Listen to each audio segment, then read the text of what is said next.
Yes, all the original youngsters. Here comes the master of drop kick. Am I gonna blow your mind like a buzz? Then, so get ready now. You never know what I'm gonna do. You're gonna witness the strength of the men of the destiny, right? So no more steps. Put off your fire. Let's get united.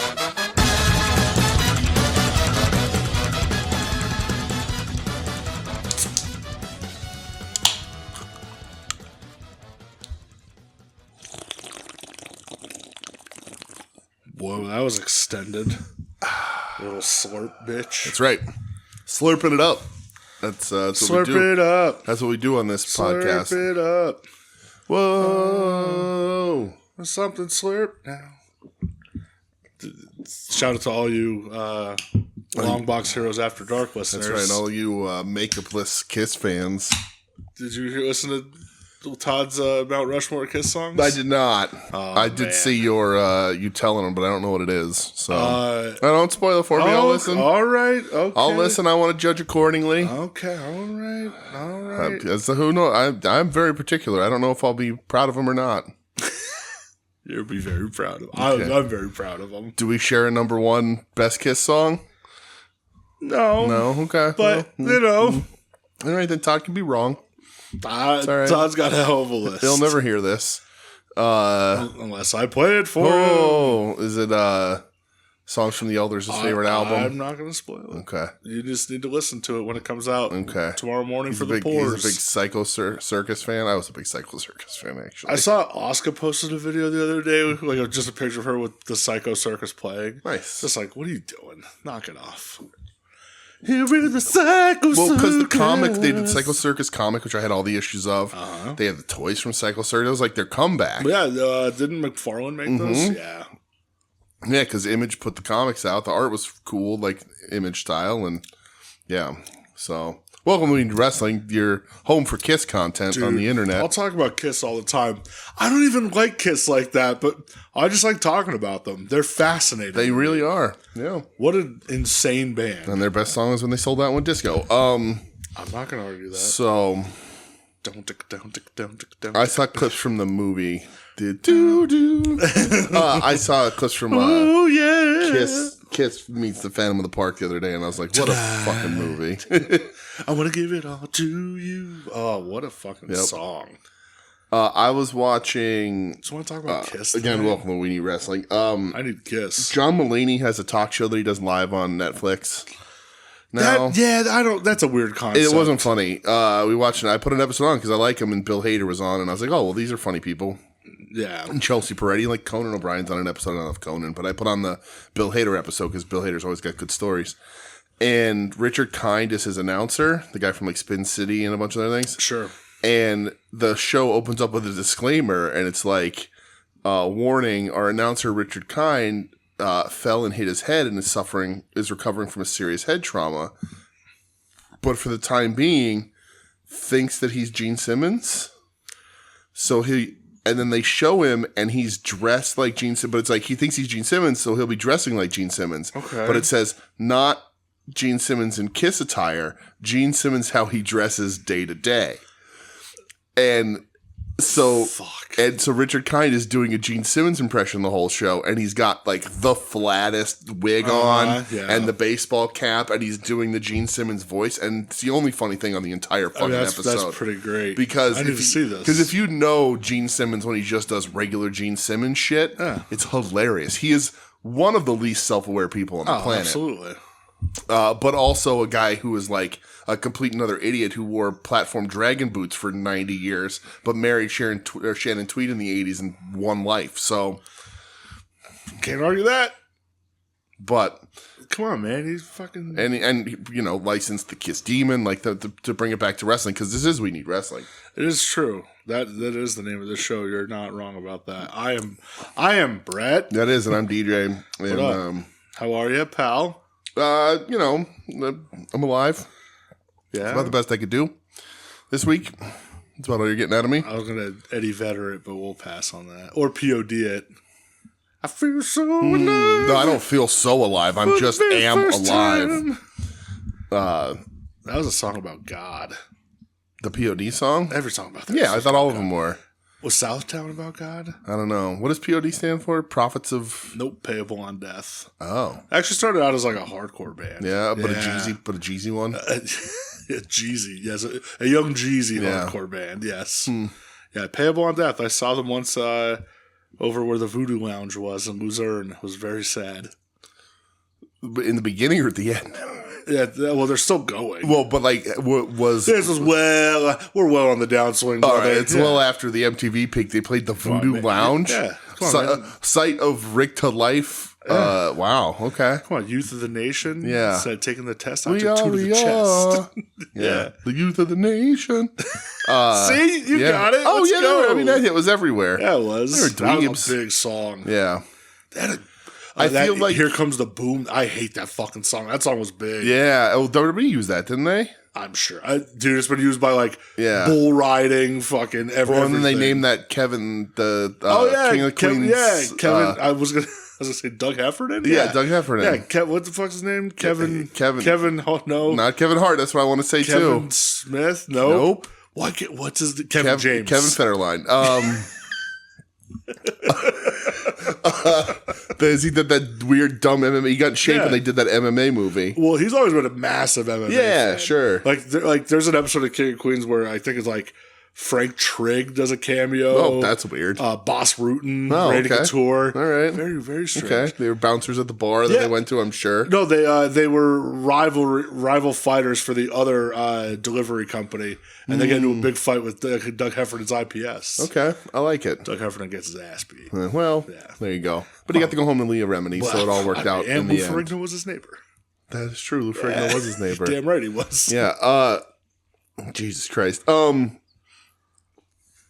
Where the hell were we? Oh, I feel like POD is perpetually on tour with Head PE. Is that true? Oh, God, no, dude.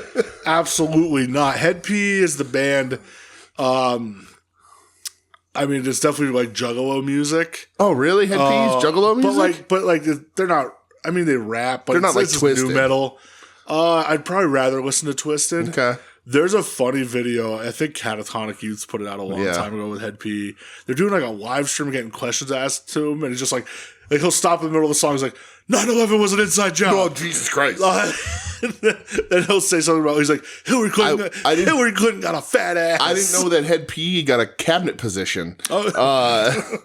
Shit. Okay. I did see a clip of them. They were, again, in a Catatonic. I'm not going to say it because it's very vulgar. I saw a Catatonic Youth video today where some musical artist thanked Machine Gun Kelly for making the guitar cool again. Oh, God. And I almost called it a day. I'd rather die. I was almost like, all right, that's enough. I've seen enough of this world. How many more disappointments can I possibly fucking handle? God, that guy's the worst. He is a bad citizen. It's the best thing he's ever done. You corny, dude. You corny, dude. You're a bad citizen. You're a bad citizen. All right. Jesus Christ. I'm really tired, so I'm going to be punchy. This is what happens when collisions happen on a Thursday night. When we're double colliders again, we got to sit here and watch a collision. Some of them were double colliders. Well, some only took a single dose. In theory, we're double colliders. Yeah. Colliders and a half. Well, we're starting this show off with a question. Oh, Jesus. Do I got to play music? Nope, no music. Oh. This is a question from Doug. Oh, jeez. Doug says, show question. Who's a bigger piece of shit? It's me. Gigi Allen or Ian Stewart? Oh, my God. I mean, I got to go Ian Stewart. Yeah, like, Gigi Allen's a piece of shit, but, like, Ian Stewart's a fucking Nazi scumbag. Right. Like, get out of here. Come on, Doug. You know the answer to that. Yeah. Like, yeah, they're both giant pieces of shit, but on the piece of shit scale, Stewart's taking the higher ranking. Mm-hmm. You agree? Yeah. Okay. Yeah. Good. Yeah, because Gigi Allen sucks. Like Gigi Allen is a maniac, and Gigi Allen has one good song. Right. Sorry. And like Gigi Allen, like, did a lot of really gross stuff and was not a good person in any way. And that extends to Merle. Merle also sucks. Yeah. But like the murder junkies are fun to see once one time.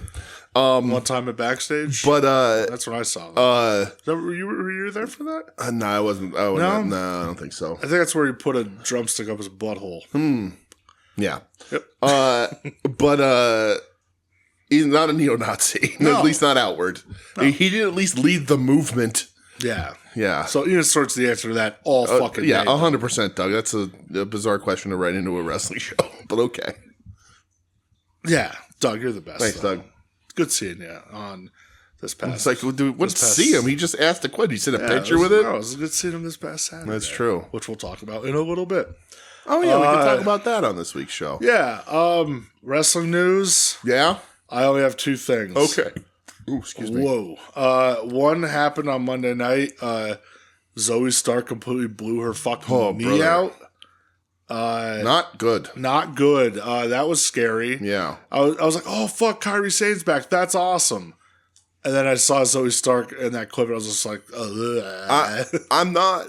Listen, Zoe's fine, whatever. She can do some shit. You know, some cool moves. Hope she recovers. That was gross. Did they say what it? Everything's got to be blown, right? Because it went sideways. Yeah, you would think everything in that knee probably popped. Everything popped. But like, and I'm not safety policing. Believe me, like I'm not like blaming anything. But like, even if she didn't get hurt on it, I'm like, why are you trying to do a springboard dropkick that fucking far?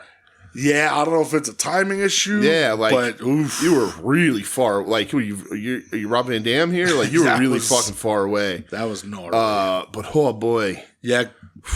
Hope like she's good, man. Absolutely. That was bad. Like, I hope she's able to walk normally, let alone get back to wrestling. But I hope it all works out. But that I would imagine that sounded like a harp popping. Yeah, like the strings of a harp breaking off. You knew it was fucked when like she was yelling. Oh yeah, like I watched the clip once. I'm like, I can't watch this again. Like, nah, I'm good. I don't want to see that. Like, I looked at the picture a couple times, but I was just like, nope, I don't want to hear it. I saw the picture first, and I was like, what? How? No. And then I watched. I was like, oh my god. Yeah. The other piece I have came out today. Okay. That WrestleMania is not taking place in New Orleans next year. Correct. Even though after Dwayne "The Rock" Johnson announced a couple months ago that it was going to be in New Orleans. It was announced to him. And of course, everybody, started jumping at Saudi. Mm-hmm. Then people were like, oh, maybe it's going to be London. Yeah. But it appears it's going to be Las Vegas again. Which, if that is true, that's fucking shitty. First of all, TKO squeezing out the fucking dollars. They love Vegas. Love Vegas. Yeah. I think if it does go to Vegas and they can pull at minimum the same crowd, if not a bigger crowd, WrestleMania stays in Vegas as an every year thing. As just saying, WrestleMania is a destination event. Come to Vegas. Yeah, I could see that because how much they love Vegas. Right, and then you don't have to. You reserve it. You don't have to do logistics anywhere else. I'm sure TKO will buy a fucking stadium or something. Like, you know what I mean? Yeah. Like, welcome to WrestleMania Arena. Yeah, because it's not during NFL season, right? So right, and it's already such a tourist destination for people around the world, that it just becomes another thing you can go to Vegas to see. Yep. The Saudi thing is interesting because there were talks about like the people who organized in Saudi, the prince or whoever it is, said like that he did an interview a while ago and it said like, there are talks. We would like to have WrestleMania in 26 or 27. Who knows? I don't think that's out of question here, but I don't think it's going to be right. I don't think it's this. No, I don't think so. I don't see it happening over there. It is weird to bounce out of New Orleans after it was announced. That's shitty. And selling T-shirts and people have already made reservations for shit. Like, right. That's not good. Like, that's weird. And I think that's what lends the credence to the Saudi thing. Because it's like, is Vegas really that much more important to get you to fuck over fans and hotels and all that stuff? Yeah. But TKO loves Vegas. Like, that's Vegas. I mean, does UFC run anywhere else even? Really? Yeah, it feels like they're in Vegas all the time. And that's the thing. Like, Vegas is building itself. Like all these musical artists have residencies there. Sure. You know, and don't tour. You want to see Katy Perry? She's in a fucking residency. Who would want to? But she's in a residency there. You want to see Celine Dion? She's in a residency there. AC/DC. Gambling capital everybody. of the world. Right. Right. And that's the thing. You can make it a big event because there's so many other things for people to see. So people can come to WrestleMania and do other stuff. Yeah, I mean, look at the other events they had around. Like, they were at nightclubs and shit. That stupid-ass roast that they did. Right. It's a city built for them to be able to facilitate them without having to, like, change anything. Yeah. Like, you know, if you're going to New Orleans, like, you know, there's the big stadiums down there and everything, but then you got to, like, all right, let me call this building and see if they'll let me do this here and do this here. Well, Vegas already has all that shit set up, the casinos and all that shit. So much shit. And it's just, you know, money, money, money. Who do you trust? Money, money, money. True. But I don't have anything else. okay. Well, boop, boop, boop. If anything else happened this week, I didn't pay attention. Pro Wrestling News. I just Googled it. You heard the noise. Former WWE champion Cody Rhodes wants to join a video game adaptation. Of what? I don't know. I'm trying to get there. Let's see. Metal Gear Solid. They still make that game? I don't think so. Does it want to be Snake Plissken?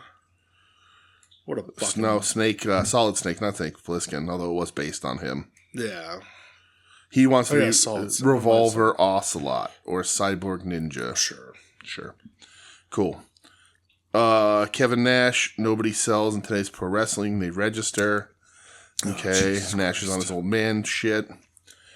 I did see a clip of him talking about Sabu this week. That was very good. Oh, yeah? Yeah, I didn't really know they interacted that much, but apparently they did. Oh.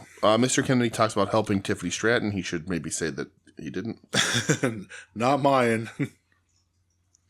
Let's see. Yep, I mean, that's about it. Quiet week, huh? Quiet week in the world of professional wrestling. Well, that's good. I know LFG ended, but I don't really care. Nah, who gives a shit about that? Yep. All right. I did see the one dude. Did you see the clip of the dude calling out fucking Brother Ray? Did you see that clip? I'm sure it's all scripted. Yeah, oh yeah, it 100% is. But he's like, he gets eliminated or whatever, doesn't win or whatever, but they let him address all the judges. He's like, Mickey James, thank you for everything. He's like, Undertaker, you know, you were the only guy to come to ask me how my shoulder is or whatever. You checked on me. You're the only one of the judges that did that. And I don't know who one of the other judges is. Mm-hmm. And then it goes to Bully. And it's the guy that was like feuding with Bully throughout the whole thing. Like in the beginning, Bully Ray was like, that was terrible, whatever. Okay. And he was like, he just looked at me and goes, you're the worst person I've ever. He's like, you're terrible. You suck.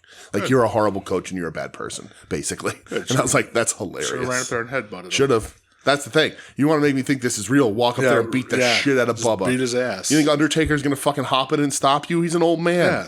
Yeah. Look at him. Shit. He's too busy worrying about his hair extensions and making cameos for All Elite Scooby-Doo. He ain't going to jump in to fight anybody. The fuck out of here. That's the day the business died for you. The day Undertaker died for me. Yeah. I didn't really, the dead man, but I say it all the time. All the aura he ever had, gone out the window. The lore, the aura, the mystique, everything. When that man looked into a camera in gimmick, in voice, with the fucking lazy guy liner on, and said, All Elite Scooby-Doo. That was it. It's over. It's it. And he also did like All Elite Grandma or whatever too. Yeah, some grandma. But like All Elite Scooby-Doo, who thankfully I think hasn't existed since then, is a dude who used to go to AEW shows in a fucking Scooby-Doo outfit. And he paid like $1,000 to get a cameo from The Undertaker. For The Undertaker to kill me. I mean, he killed The Undertaker's gimmick. That's a great thing to tell people. Like, that's amazing. You know, but. What an asshole. All Elite Scooby-Doo. All right. So, I guess we're getting the shit that we watched. Yes. Well, we'll talk about it first. We went to the LVAC this past Saturday. Uh-huh. It was a last-minute decision and almost didn't happen because my car was being a piece of shit. Yeah. But it did happen. It did. And thankfully, my car is no longer being a piece of shit. Yeah. Minor kerfuffle. Yeah, a little bit of an issue, but well, it's all good. Very minor. All good. I was very stressed out that I'm going to have to spend $4,000 to get this fixed. Mm-hmm. I was like, cool, I'm going to jump off. I was stressed out because I thought you were going to have to spend. I was like, I'm going to fucking jump off a bridge. Yeah. I was like, nothing but peanut butter and jelly for me the rest of my life. But we did go. I've been making triple decker peanut butter and jelly sandwiches. I'm gonna put this out here. So ever since Ed caused his stink about peanut butter and jelly being gross and not liking jam, that was so long. It was so long ago. I've been enjoying some peanut butter and jelly sandwiches. Wrong with that. And Michelle's real busy at work. It's that time of year. So like lunch, I'm just gonna give some peanut butter and jelly. And I've been. I don't know why. I guess I just wanted more carbs in my diet. Like I fucking need them. And I was like, I'm gonna put a piece of bread down, and then we'll put the peanut butter on it. Spread the peanut butter all out. Then I'm going to put another piece of bread on top of that. I'm not going to jelly it. Then I'm going to jelly the top of that bread. Okay. And then I'm going to put another piece of bread on top of the jelly side. So each ingredient has its own layer. Call it a triple decker peanut butter and jelly because it's got 3 pieces of bread. Delicious. Did you put any fluff on it? No, I can't eat peanut butter and fluff. No, not a fluffer nutter? When I worked in a warehouse, God, 20 years ago, I was on my own. It was before I met Michelle. I was broke as fuck, and that was my lunch every day for 3 months. I get that. And I used to never eat it again. I used to take 2 sandwiches with me to work every day. And I'd sit and eat lunch, and everybody, I would Scar, you'd see me eat. I eat like a fucking duck. And pigs tend to chew. Okay, yeah, that's all right. That's true. And Joe gets that reference. And so they, like, 3 months in of every day, 2 fluffer nutter sandwiches. And the people I worked with were like, you don't like those anymore, do you? And I'm like, oh, you can tell? And they go, well, you used to eat the 2 real quick. And now you're just like nursing your 1. And I would just be like, ugh. But like, it was the cheapest fucking thing in the world. I was living on ramen noodles and fried rice. I was paying $2.35 for a pint of fried rice for dinner every day. Sure. Like I was broke, but I can't. I haven't. It's been 20 years. I can't do it. I get that. Too many. Don't ever go back, brother. No. But we did go to LVAC. Yes, sorry. We had a good time. It was a great fun time. Supporting Special Olympics. Yeah, they raised a lot of money for Special Olympics, so that was cool. We got to see Joe. Mm-hmm. We got to see Matty D. Mm-hmm. In his last Lehigh Valley appearance. We got to see Erica. Yep. Shout out to Erica. Yep. Fun moments with Erica. Good times. Yep. Sorry, else? Joe. Yeah, whatever. I don't care. Me either. Who else did we Great memories, brother. Yeah, bro. Come on. Got to see Erica's mom. Right, Erica pointed out her mom. Yeah, she's like, guys, that's my mom. We got, other than that, like wrestler wise, we got to see Mantequilla, old Butters himself.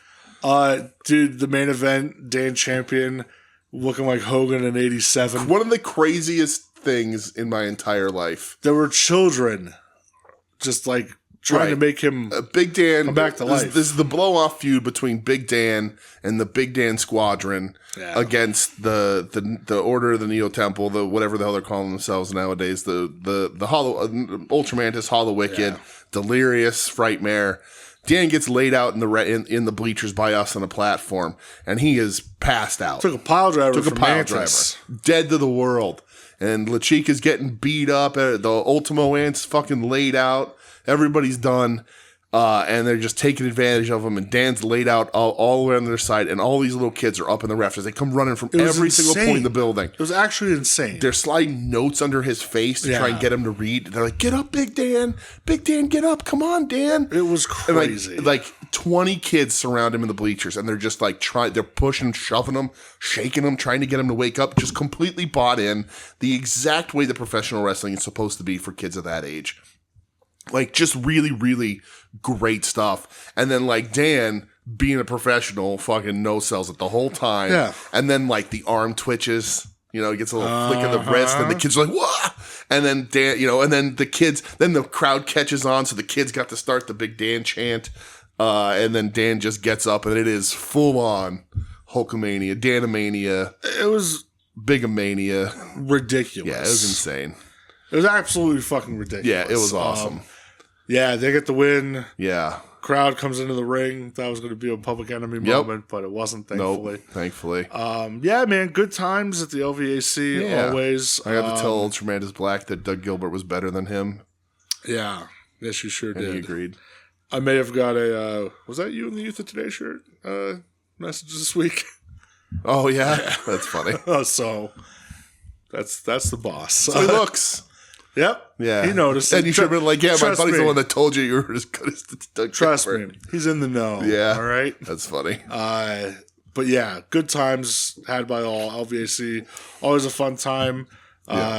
Freedom High School was rocking. Yep. We got to go out to grab some food with Doug and Joe afterwards. We closed down the Applebee's. We sure did. Yeah, dude, that fucking, again, not wrestling related, I'm sorry, everybody, but that waiter reaching across the table to grab my fucking money was clip. insane, dude. Like, he's lucky that we were having a good fucking time. Yeah, that would have been bad. Because that man almost grabbed, now listen, I'm not like, oh, look how much money I fucking walk around, but I was fresh from the ATM. Yeah.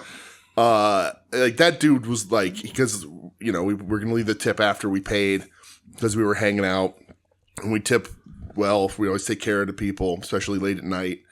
And he sees my money clip, which I have on the table, sticking out from under a napkin. And he reaches across the table and goes, oh, thanks, guys. And grabs my fucking money clip. And, like, that dude, like, he didn't know what he was doing. Really scary for him, too, because a lot of people would freak out or not tip him afterwards or whatever. But that dude tried to grab about a $240 fucking tip off the table. Hilarious. And then when we were leaving, I said to him, and then Michelle yelled at me. She was like, did you flirt with the waiter? And I'm like, yeah, I guess I did.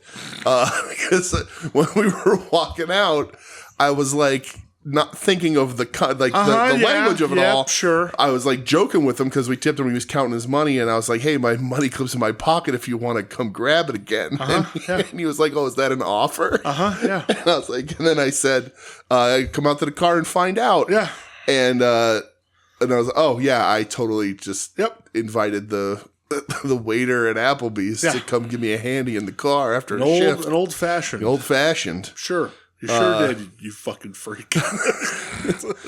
I mean, whatever. Oh, Jesus. Hands in hand. Wow. I mean, I guess that's not true. I didn't see if any rings on his fingers. But anyway, good night. Applebee's was fun. What is happening? I told you I'm punchy.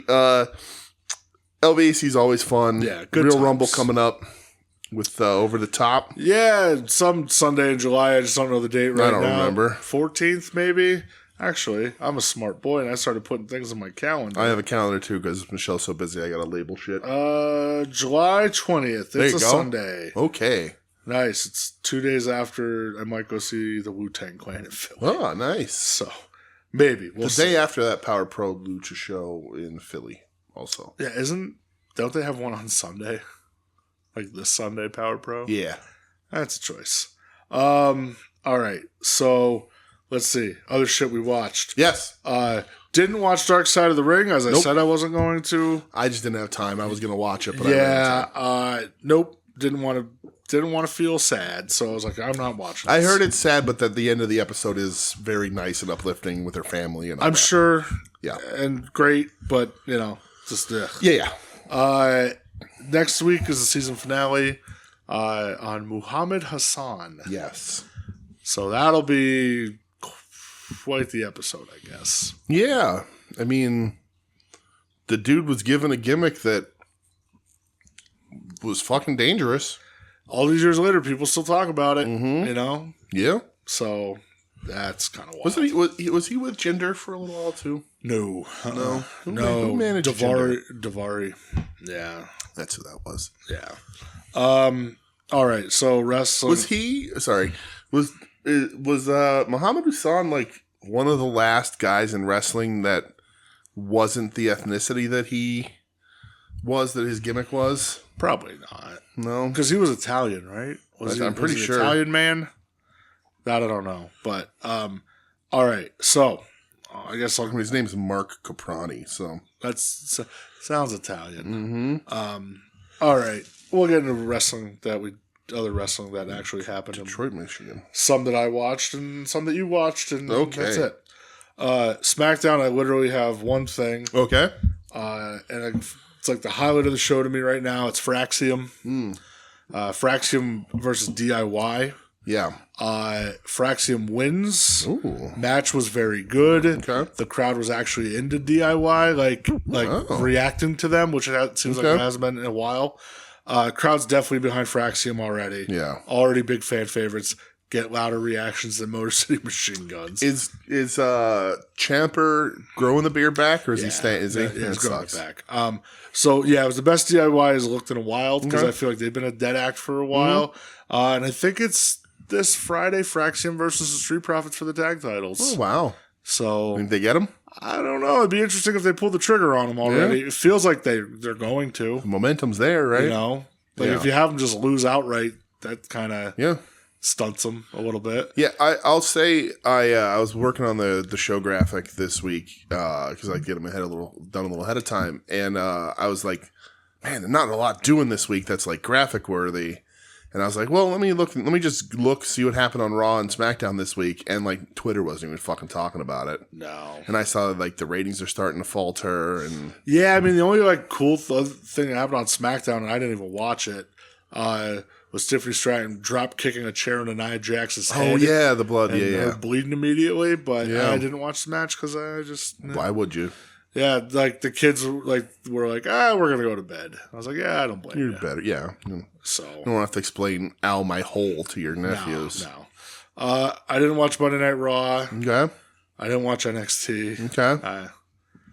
I'm Not me either. Yeah, we're good here. So, I'll probably watch Saturday night's main event with the kids if they're around. If not, then no sweat off my fucking because brow. you're the biggest R-Truth mark. Oh god, yeah, because I want him to win the title. Do you think little Jimmy's gonna be there? Cool, man. Let's go back to 2009, brother. Does he still do little Jimmy? I have no idea. I don't think so, but I like Truth, but like not in that position. That shit's so lame. Also, again, I like that everybody's like, man, WWE's top of their card is really old, and they're like, oh, you think these guys are really old? Yeah, it's insane. Yeah, he's 53. All right, that's it for WWE. I did not watch Collision on Saturday. Yeah, because you took my advice. I had every intention to watch it. Yeah. But once on Sunday, like I had some time to myself, and I was like, oh, let's see if it's up. And I plan. go, oh, it's not up? Well, I'm not fucking watching it then. I had all of Sunday open. I was like, I'm going to watch Collision, get it out of the way. Wasn't up. Yeah, I did the old card with guide, and I'm like, nothing's popping out here. Because I said, nope, we're good. That was like live Saturday night. It cut off with the last half hour to go. The Rock came on TV. Dwayne took over the airwaves. Dwayne took it over. He got Tony Khan's soul. He did the throat slash Rizzler, and that was the end of the Collision for the night. And I don't know what I don't know. We're gonna learn more about. I'm trying to think of what a mystery is, and I can't even think of anything. But that's where I'm at. You can't think of a mystery. I can't think of a mystery. Evolution's a mystery. There you go. But that's fact. We'll never know what actually happened. But there was problems. They couldn't get it up on the fucking network or anywhere, and then it went up on the app, and then it went up on Max. Is it on Max now? Yeah, I watched it on Max. Oh, okay. It went up on Max yesterday. Wow, it took them that many days. Or no, Tuesday. Wow. Tuesday. So Late Tuesday, like midday Tuesday. Yeah. Nah. Took forever. I'm out by then. In my opinion, and I'll run it down, but they should have kept this as a lost episode, never put it up, and then released it in like a decade and be like, look at the AEW, the AEW lost episode. Along with that match from the Atlantic City Rampage we went to. Yeah. So Collision. So was it released or did it escape? I'll let you decide. Megan Bain versus Anna Jay. I saw the clip of Harley eating Anna Jay's butt. It goes 10 minutes, and good clip. That's a long time. Listen, whoever backstage was like, "You guys got 10 minutes," should get a demotion. For some reason, I thought you were going to say that it should be shot. No, I was going to. That's possible. But at minimum, a demotion. I don't have a problem with either of these two being on TV for obvious reasons. Anna Jay looks like $1 million. Megan Bain looks like $1 million. Anna Jay seemingly learned nothing in Stardom. This match stunk real bad. I bet. I like butts. I cannot lie. But it's not enough for a 10-minute fucking match. The butts aren't holding it's just not going to. No. Then we got AR Fox versus Kyle Fletcher. Which I don't have the timestamp on. And Fletcher does use the sheer drop brainbuster here for the finish, and it's beautiful. Fletcher's the man. But he has basically a 10 to 15 minute back and forth match with AR Fox. Don't like that. And there is no reality where Fletcher should have a hard time with AR Fox. And AR Fox is a good wrestler, but it's just with the heater that Fletcher's on, even though they don't have anything for him really at the pay-per-view till we talk about it in a little bit, but like craziness should never happen. 6-man tag, Bandito, Brody King, and Tomohiro Ishii versus the Don Callis family. And by Don Callis family, I mean Lance Archer, Rocky Romero, and Trent Beretta. Brody gets the pin, which is nice. Archer jumps him afterwards. So maybe we're going to get Archer, Brody, but also Brody's gone radio silent too. Like I saw something where I think it was an online clip where he calls out Josh Alexander for a fight. Okay. So, but they're going to Europe soon too, like touring. It's in God's hate. Yeah. So who knows? See what happens there. Oh, Outrunners make the save, and that's why they got thrown in the match we just watched. Okay. We get a Paragon promo where they reveal that Grizzly Young Vets are back, and I got upset. Mike Bailey versus Blake Christian. You could not pay me to watch. Excuse me.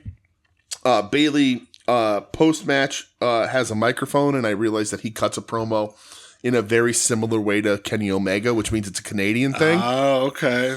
He calls out Okada. Okada comes out and calls him a bitch, and LFI jumps him from behind. Jumps Bailey from behind. Chicago Street Fight, the Gates of Agony versus the Learning Tree. Everyone's saying this was good. I skipped this too. But I did at least take in the fact that they were all dressed appropriately for a street fight. Proud of them. But again, it's not on paper. I'm just not. But particularly, if this dropped Sunday, I'd watch all of it. Sure. But the fact that it dropped midday Tuesday, I'm good. I'm past it. I gotta run through this shit. The Mongo Memorial happened. Oh, which I'm sure they can clip online if you want to see it.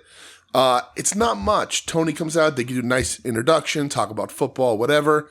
His wife comes out. I think maybe she was knocking a couple back with Slick Rick before the segment. Oh, boy. Well, who knows? I don't know the lady. Maybe she just sounds like that all the time. Allegedly, I don't know. sources. Allegedly, All the terms time. of service all the time. What the fuck was that? They want to fucking taste? The fuck was that? All the time. Dude, I am falling apart. Seriously. You're a mess, I kid. am. I'm a fucking disaster. Not a fabulous disaster either. No, but I'm a good dude. Dino, they introduce Dean Malenko and he says nothing. They just go, and Horseman Dean Malenko's here, and he's just, that's it. Dean's got, then Rick, has Parkinson's. Yeah, he does, but that, Rick comes out. I might trust Dean more than Rick on a mic, though. Yeah, well, that's the thing. Rick comes out, and, does his Rick thing. Mongo was my best friend. Mongo was this and that, blah, blah, blah, blah. They run down his whole career, talk about it as an announcer. And you can't show a ton of clips, but, because... the WWE owns the rights to don't drink a coffee. You pumped up English mongrel. Don't be drinking a coffee when you're talking to another man. Davey boy. Davey boy. It's so weird. Mongo ruled. Dude, I was so happy that I got to use this place as apropos this week. Yes. Oh, it made me so happy. Fuck the Green Bay Pack, you bitches. Fuck you. Yeah. Push it right up your ass. The easiest thing you do is just not let a football team get to the 1 yard line. They can't do the push from the 15, so just stop them. Losers. Anyway, we get the Sons of Texas versus Crew. Guess what I did? Not watch that. Skip that son of a bitch. Skip that so fast. Right away, dude. Can't do it. No, thank you. I love Dustin. I would have barely watched this show. Yeah, that's what I said. Don't bother. Yeah. I love Dustin. I'm a big Dustin fan. I can't fucking do it. I think it's time to... I can't do it. Wrap that shit up, B. I think him wrestling singles matches to get young talent over is a perfectly good spot for him. Him as tag team contenders with Sammy, where Dustin comes out in his pleather with his face painted, and Sammy's in a 3-piece gray tux every time, or suit. It's like, what are you guys doing? Nonsense. Didn't bother. We got a stat interview. She calls Willow over, and they argue. The main event is Powerhouse Hobbs versus Wheeler Yuta. That was the main event. Main event of Collision is Powerhouse Hobbs versus Wheeler Yuta. I guess everybody else was busy. They couldn't make it to the town that night. It was blizzard or something. It's one of those weird May blizzards. The Mayflowers brings May blizzards. You know the saying.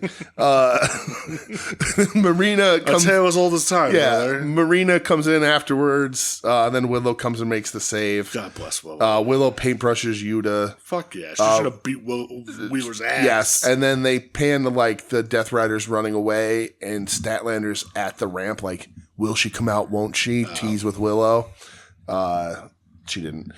And that's the end of Collision. That was not worth your time. So it should honestly. People be like, I wonder what crazy shit happened on the. I was there. I saw the lost episode of the Collision. Last half hour. Yeah. Then instead, that's it. Just no. Yeah. Cock-a-doodle. All right. Well, let's talk about Dynamite. Dynamite. As the go home Dynamite to a pay per view. I'm saying that out loud so that AEW realizes it. Okay. So you get like a 15-20 minute Ospreay Hangman promo. Yes. The stuff was good, but just too long. Too long. Like that lost me. Yeah. Should probably cut minimum 5 minutes off of that, if not more. Yeah. Like a lot of back and forth rebuttals, and I like the Ospreay getting fired up where he's like, "I am the best in the fucking world." Love that. He just tends to ramble. They both were just. I was like, all right, like wrap this shit up, boys. But they're officially the main event at the pay per view on Sunday. Yeah, that's crazy. So I think it's the right move. Do you think Anarchy goes on right before him? Probably. Yeah. Yeah, I'd say so. It depends on how much time they need to clean up the ring, but whatever would be in between would be a death spot. Right. So I wonder if Anarchy starts the show. I mean, that's possible. Either that or it's going to be... but Anarchy doesn't have to finish in the ring, so they can always fuck the ring up, clean it up while it's happening. Or it's going to be Mercedes Hayter starting the show. I can see one of them. I wouldn't be surprised Anarchy starting the show, though. There's a lot. This card, I think that there's some filler on here. And normally I'm like, fuck yeah, I'm so excited, but there's some matches where I'm like, we've said that before, and they always pull it off. I don't know if the Sons of Texas can do that this day. We'll see. The Sons of Texas thing will, because they're going to do something with Max in the Hurt Syndicate that goes wonky. I think if Mercedes Hayter starts the pay-per-view, Mercedes loses. I could see that. That'd be wild. Yeah. All right. So after that little foray, there was a trios match. An all-star trios match. John Moxley and the Young Bucks. Yes. Against Swerve, Samoa Joe, and Powerhouse Hobbs. What a fucking team that is. Because Shibata's still hurt. For now. Ooh. For now. I thought this was a lot of fun, man. It was really fun. I will say this. Young Bucks look better. They were wearing actual gear. The one who's not balding actually looks like he's been getting in shape and not just wearing a top so he could be a fatty boombalatti. Right. They're fun in these matches. They've been consistently fun in these matches for a few weeks now. Yeah. But I think the key to that is that they're not by themselves. They're like... They're not left to their own devices. Right. They're mixing it up with some people they don't normally mix it up with. And it's not only them. So they don't have the opportunity to just do everything they've ever wanted to do. Yeah. They have to let other people step in sometimes. So they've been good in the last couple weeks. Yeah, I thought this was a fun match though. Yeah. You get the brouhaha at the end. Yeah. Shibata is here. Shibata's here. Willow runs out. And then Samoa Joe gets up on the middle rope and he's just like, you ain't by the end of the night, we're going to get your asses, which is fucking awesome. Yeah. MJF finally getting down with the Hurt Syndicate. See, I remember this week. Not the Hurt Business. Yes. Proud of you. What a suit that he had on. Insane. Looked great. Looked like the wallpaper in my grandmother's bathroom. Yeah, he looked great. MVP was working overtime to be a heel last night. That's why I thought something was going to happen there because he was hamming it up so much. Real bad.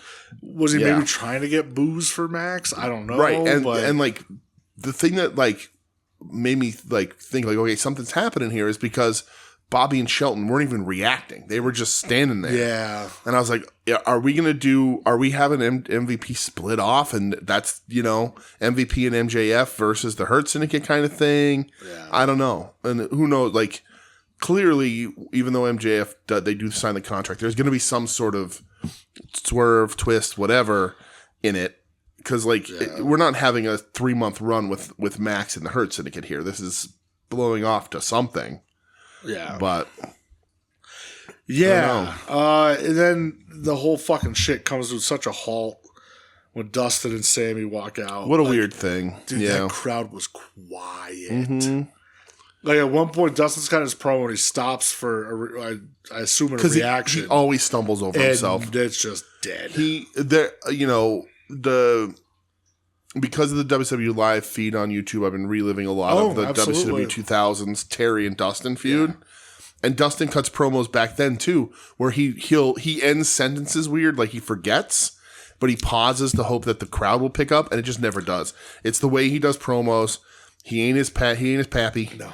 A damn good wrestler, still even, but he ain't his pappy when it comes to talking, and he's another one that rambles. Yeah.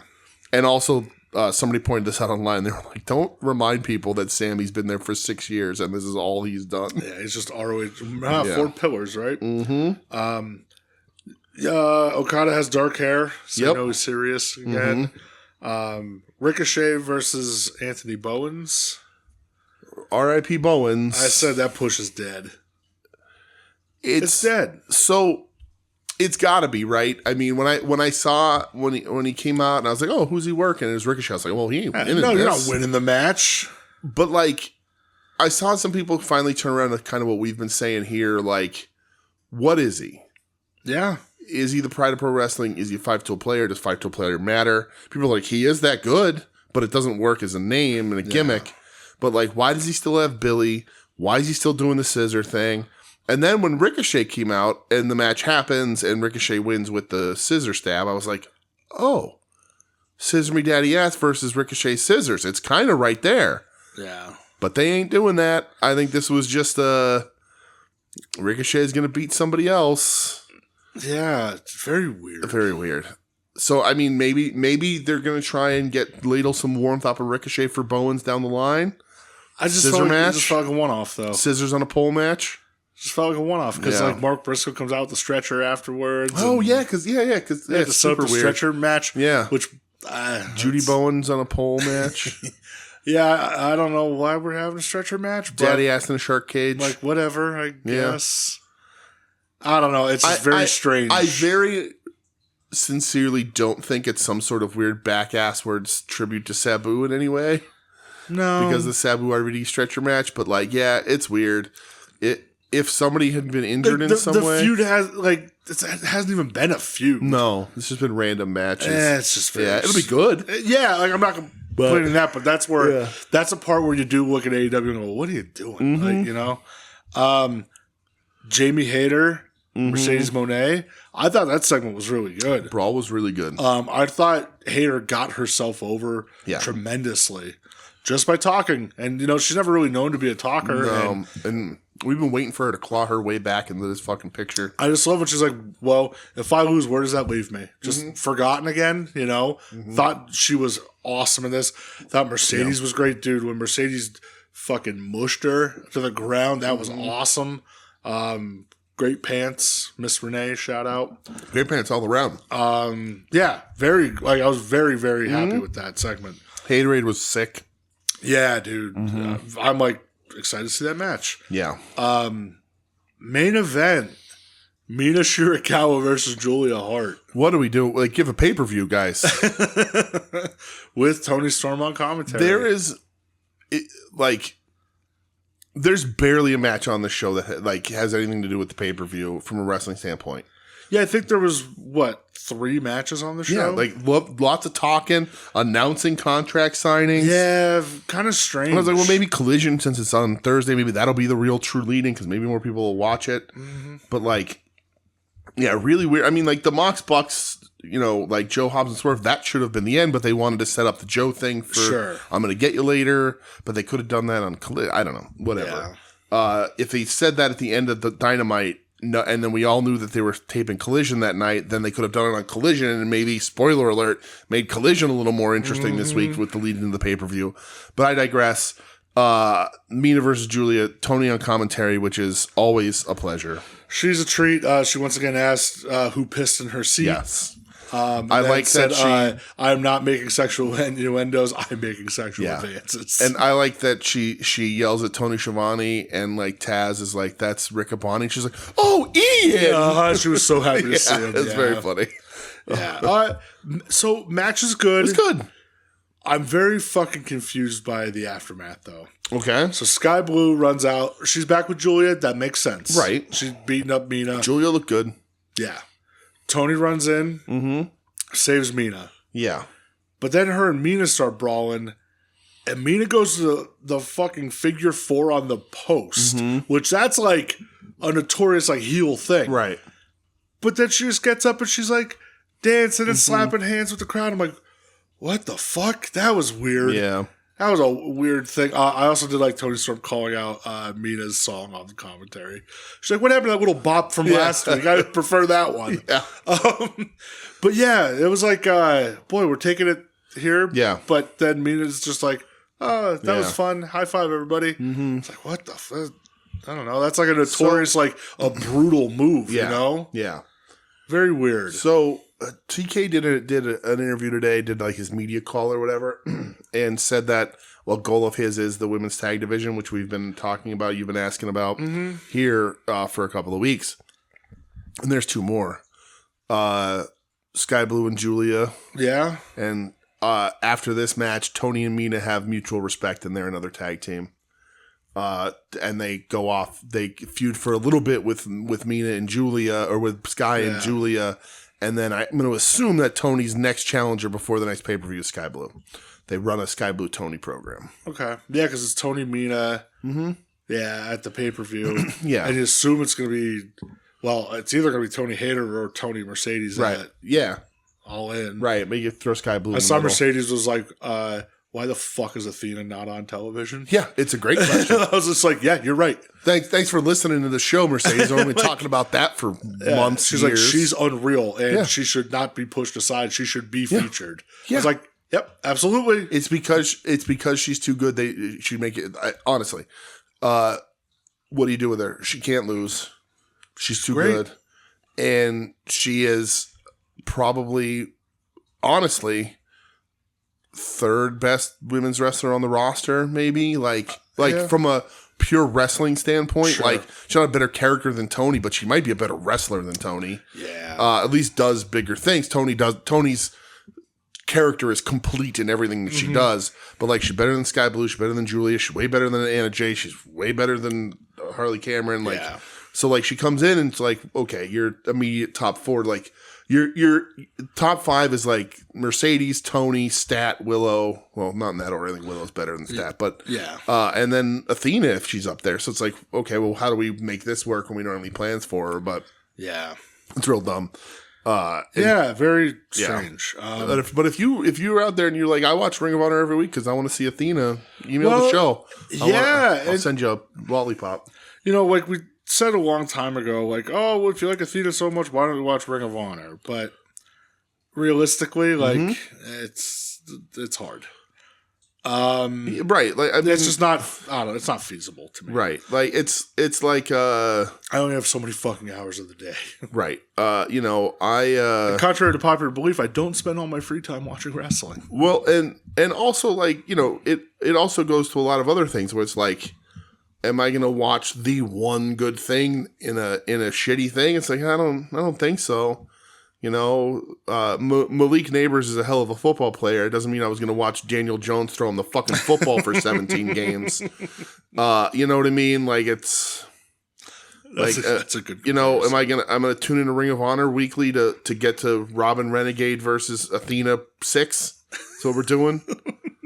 Like this is the one you need to see. The Mulkey sisters versus Athena. That's what I need to fucking see. I really don't think so. Like, I love that they bring in like Little Mean Kathleen and all that stuff. But, like, it's cute. I'm not gonna stick around to watch fucking Ring of Honor. I'm with you. After this, you get like the the preview for Anarchy in the Arena, the big brawl. Everybody's brawling everywhere. Yeah. They're playing like some 41's theme song over the fucking deal. I was like, you should have been playing something else. I like that the Bucks are leaving and they're like, oh, we were going to stick around. He didn't get us. Yeah. And then Joe throws stuff, and then Hobbs throws an entire suitcase at the $1. And then Willow immediately starts swinging on Moxley with the trash can lid. She's going to beat that motherfucker's ass, dude. I love Willow. She needs to beat him for the world title. You want to make a splash? Willow needs to be the one that makes Mox bleed at Anarchy in the Arena. 1,000%. Gotta be Willow. Hit him with something, a trash can, whatever. And just let him catch a gusher. Run him over with a car. Do whatever you got to do. God, 100%. I fucking love Willow. And that's how the show ends, just like the big preview for Anarchy in the Arena, which leads to the first... Would think they'd want to do that at the end of Collision, so that's the last thing you see before the pay-per-view. They know that people might not be watching Collision. Yeah, absolutely, but still, again, it's Dynamite CA show, right? That's they their number one show, man. But it's the conundrum that we always talk about is like, I'm not going to put anything good on Collision because nobody watches Collision. Nobody watches Collision because you don't put anything good on it. Yeah. You know, and like, I get it.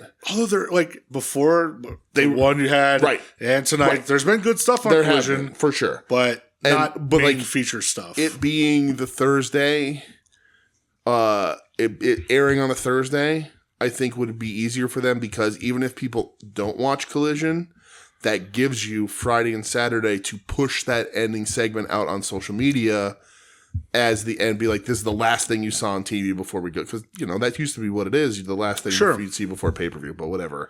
AEW likes to forget sometimes. We always say it. They always bungle at least one of the go-home shows before every pay-per-view. Maybe they did all. Maybe they bungled all three this time, but whatever. Yeah, well, that leads to a question from... I'll wait until you get your soundboard up. Yep. One Mr. Tim. Oh, I got rushed to get Tim's song? Tim Taylor. All right. And now the Tim Taylor question of the week.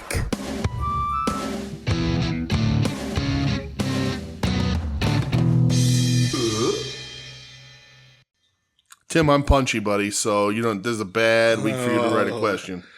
Tim, I was watching Dynamite and the math ain't mathin'. We got 7 on the Death Riders. Do you? Death Riders / Elite, but only 6 on the Extended Ops. Do you, though? My question's pretty direct. Who's going to even the odds? I'm excited if you think what I think about who's going to answer the call. Love you, fellas.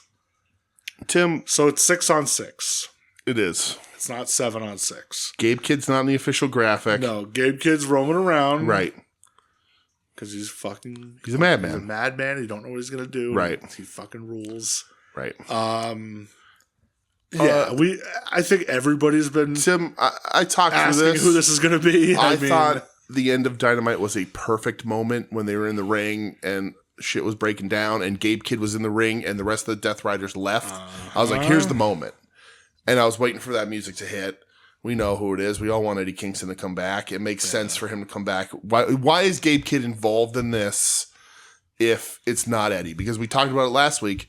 Gabe Kidd's here as a hired mercenary from the Bucks, but he just fought the Bucks the night before, the days before on the New Japan show. So it doesn't make any sense unless it's to bring Eddie back because that's immediate heat. But it's not Eddie. Now, they did kind of give the intention tonight on Collision with the promo with Moxley and Kidd. Yeah. Where Gabe Kidd's talking about like, yeah, I fucking hate AEW and I want this place to be ruined. Right. So I go, okay. Yeah. Makes sense now. And he's absolutely going to be involved. It's 6 on 6 though, Tim. The graphic says that they've confirmed everything. Yeah. But Gabe's going to be the loose cannon, if you will. He's going to be out there. He's going to pop up and something's going to happen. Yeah. Everybody wants Eddie. I want Eddie back in the worst way. I think AEW is on a high, even though, I wasn't the biggest fan of the episodes this week. It's still fine. It's forgivable, whatever. Yeah. WWE's starting to falter. AEW's going to start going up. I think adding Eddie to that ups them even more. I agree. All signs point to Eddie. It's going to be Hook. I hope not. Storyline, it's Hook. Logic, though, it's Eddie. But they took the Death Riders took Hook out. He missed the opportunity at the trios titles because of it, but all that stuff. And they think Hook's a bigger deal than I feel he is. See, like, I don't know, man. I would almost run a fucking angle where, like, Hook turns on the Ops and joins with them to be like, you fucking forgot about me. I would continue to forget about Hook. I would just act like Hook wasn't here for this and just let Hook go back to doing what he was doing. Not talk about it, not feud with him, nothing. Yeah, just go, here's Hook, everybody. Yeah, if you're going to include him, though. Yeah. I feel like that'd be kind of like I'm not saying good, different. Right. To have him turn and then explain why. Oh, you pieces of shit. You just left me. Yeah. You forgot about me. Right.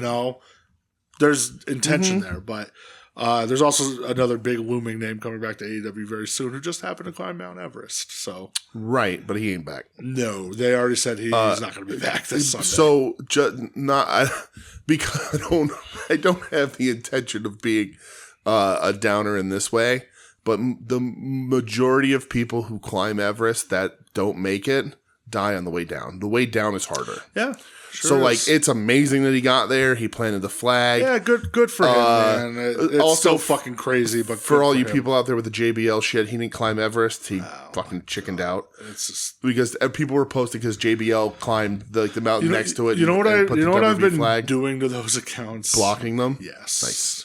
Because then I'll look at their time and I go, oh, you're not worth my time. Yeah. Please go away. But,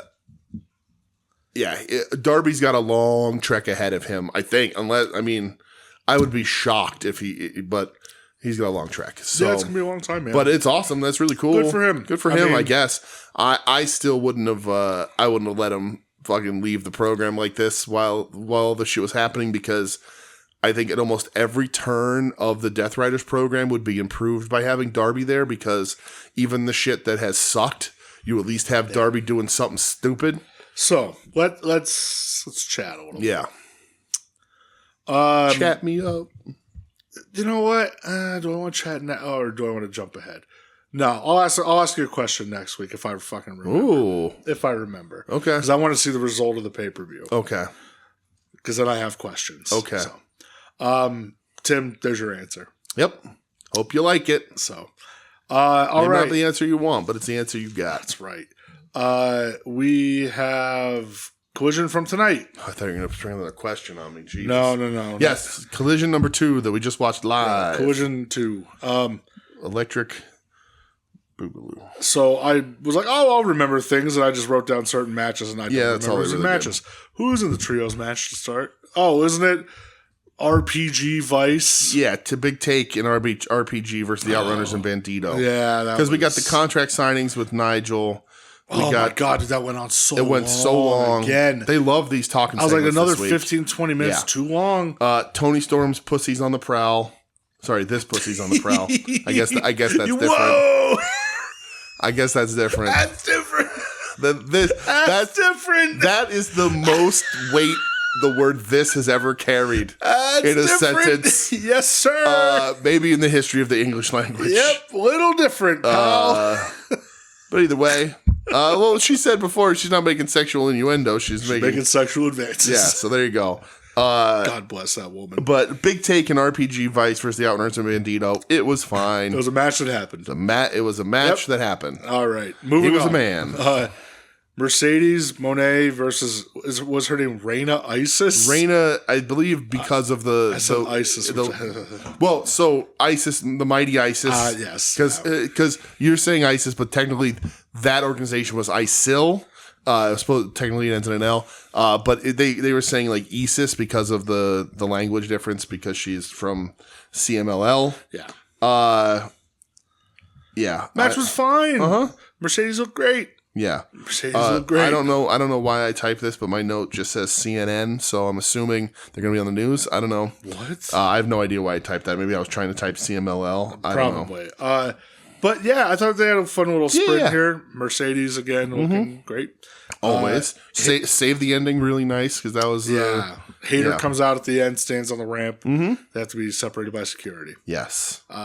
Kyle Fletcher versus Jay Lethal is a match that happened. They're just throwing job guys at Fletcher, and he's giving him more than he should. Kyle Fletcher very weird. Wins with the Brainbuster again. Then he goes and talks shit to Adam Cole, who's on commentary again. And they're about to beat up Adam Cole. By them, I mean the Callis family. Yes.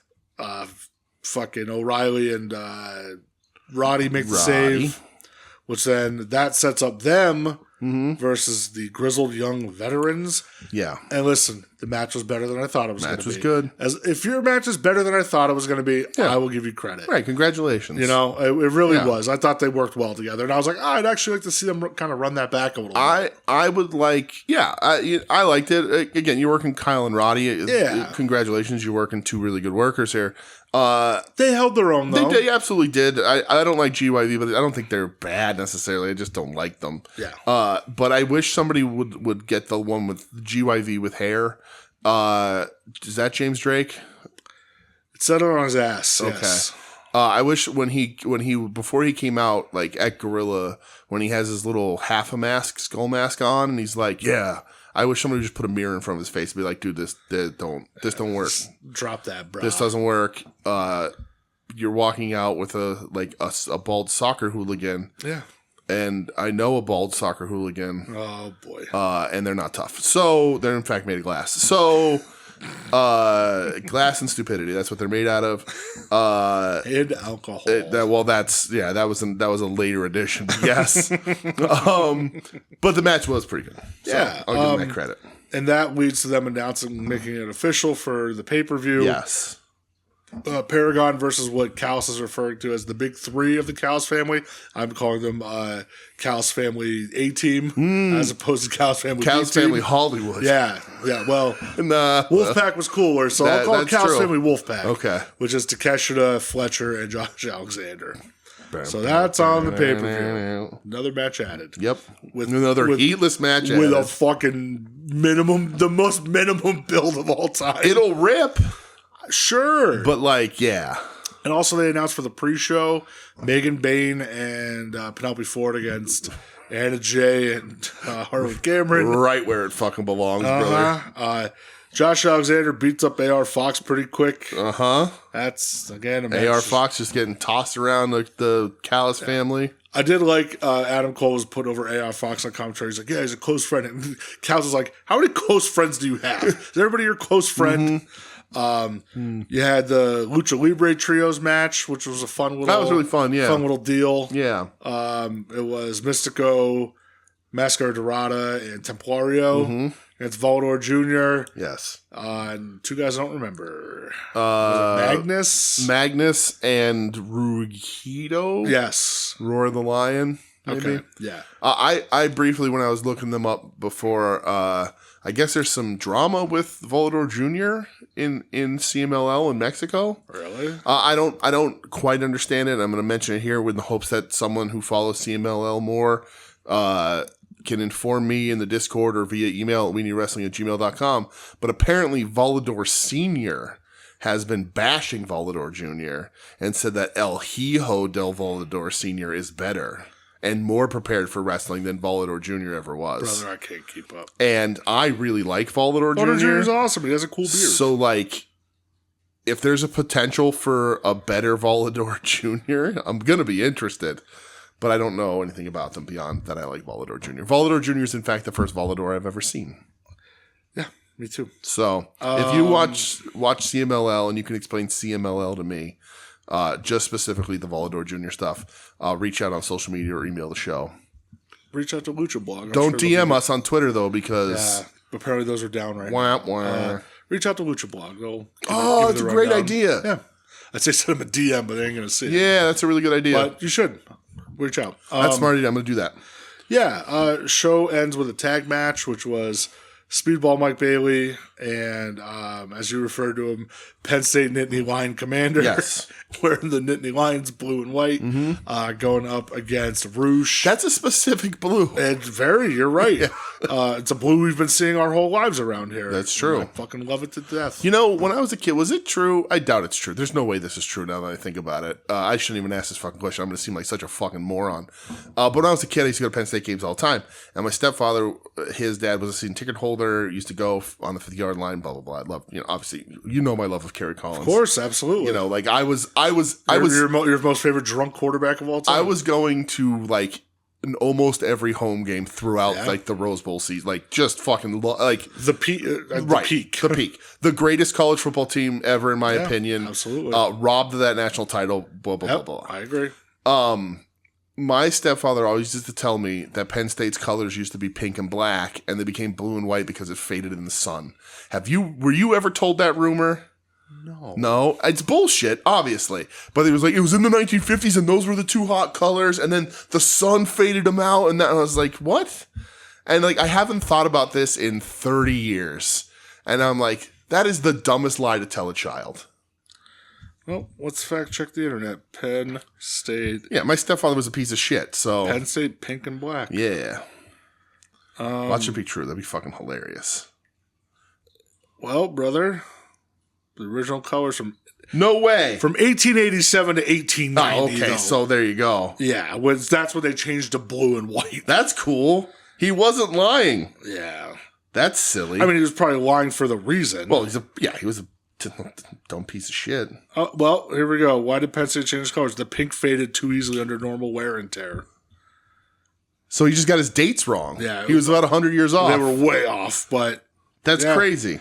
Uniform faded to white while the black faded to navy blue after just a few seasons. Wow. Well, Dan. Do you want to apologize? Dan, I owe you an apology. That's the first apology. I'll never forget, this is really quick, the little bit of me information here. I'll never forget the day, Dan, that you left to go to a Penn State football game. Oh, boy. And me and my mom stayed home. Oh, boy. And I woke up that morning, and my mom was packing boxes. And I said, getting a little tight. Hey, what are we doing? What are you doing? And she said, we're leaving. And I was like, oh boy. Okay. So I ran upstairs and packed my room. And we packed everything. And we loaded it into the cars and whatever else we had. And we left. And he came. And I'll never forget him coming home from a Penn State game. And the house is empty because she took the fucking TV out of the living room, like everything. And he was like, what's going on? And she went, we're leaving. Bye. And we got in the car and left. So Dan, you sucked, but I'm sorry for not believing you. Well, after that, House of Tears. It's not a House of Tears. That guy sucked a butt. Main event from Collision. That guy. Hold on, I know this is a wrestling podcast and I'm real punchy. That guy got me in trouble because he didn't know how to delete his search history on a goddamn computer. And this is a grown man that got caught looking at porn on a computer and blamed his teenage stepson. Haven't we all? That's, Isn't that what? That's true. Isn't that what dads do? Yeah. We didn't even like the same kind of porn because I did look. I was like, it wasn't me. So. No, Mom, it wasn't me. I like this type of porn. Right. Exactly. Yeah. I also got in trouble once because my mom found Sarah Silverman in my Google history. And she was like, I came home from school and she was crying. And she was like, tell me who Sarah Silverman is. And I was like, she's a comedian. Yeah. And she thought that it was a porn star that I was looking up, when in fact it's just Sarah Silverman, stand-up comedian that everybody knows. But anyway, Dan, you didn't lie to me on that one thing. Should I have to probably cut this all out of this episode? That's your fucking choice, pal. You decided to peel that onion back. I did. That's on you. It feels good. Well, if it feels good, this is therapy now. All right, well, wrestling with therapy. That's what this is. I don't want that. All right, where are we going? The main event tag match. Main event tag match. We didn't talk about that already? No. All right. This got fucking railroaded, brother. Snip, brother. So, Speedball Mike Bailey. Just like that surgery I had. What? I'm not going to say what. Jesus Christ. Speedball Mike Bailey. You did this. I didn't do shit. This is your fault. Fuck you. It was your fault because you brought up the Penn State thing. You said it. To you? Yes. Fuck it. Against Droistico and Roosh. Some things are meant to be confidential. You need to go to bed. I'm going to finish the rest of this by myself. I'm going to wrap this up. Yeah, we're out of here. You're out. Yeah, this match was fucking good as shit, man. Roosh rules. Roosh is the we just best. talked the whole time how cool Roosh is. Yeah. And I would just beats people Roosh should up. do more. Yeah. You don't fucking care. He should be world champ. Yeah. I fucking love Roosh. That guy's Roosh awesome. rules. As you described it perfectly, he's just ignorant. He's ignorant. Like, he kicks people in the face and then he leaves.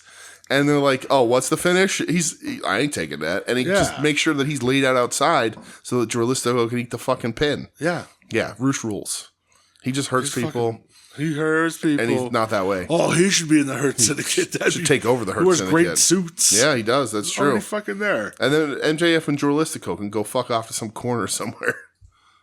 Yes. Match was fucking awesome.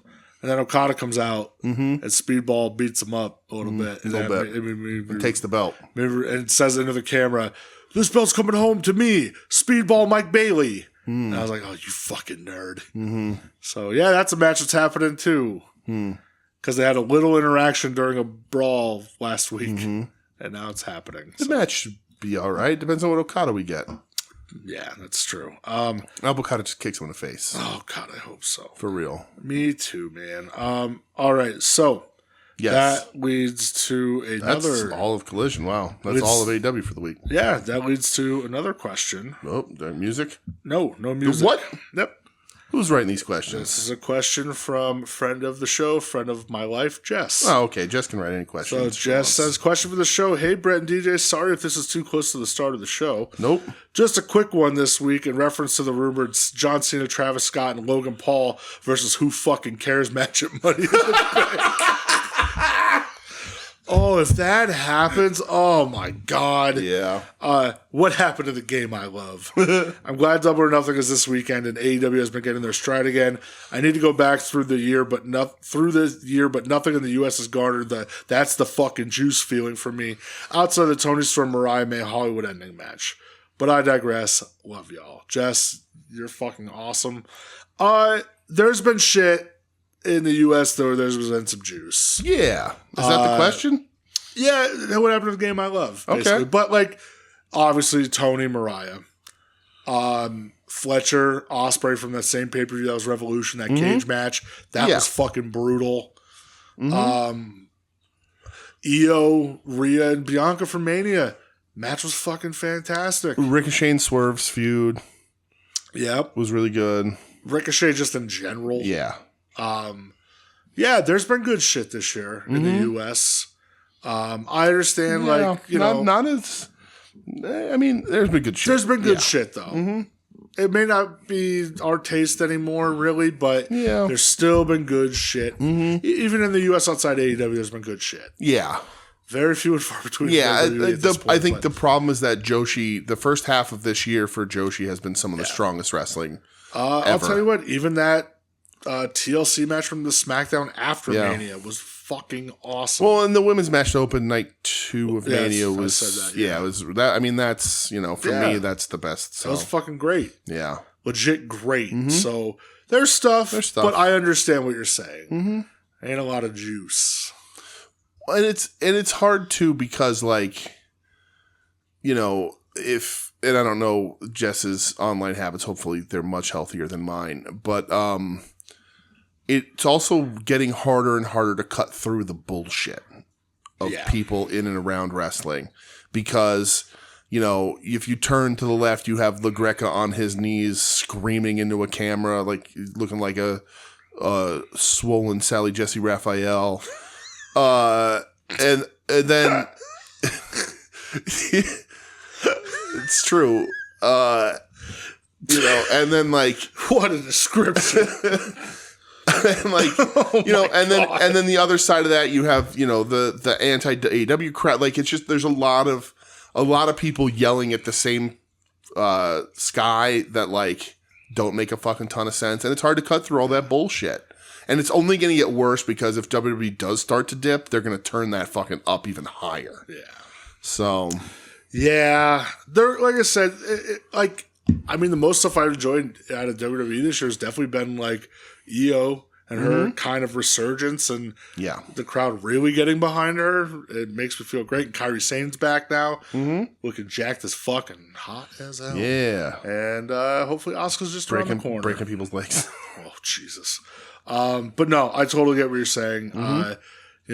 It's WWE, it's spectacle. I get it. But AEW's still there.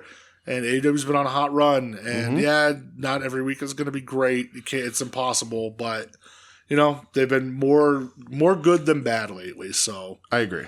It's there. even though some things are very strange that they're doing. But yes. Well, Jess, thank you so much. We appreciate you. And now we're going to take a little trip ski.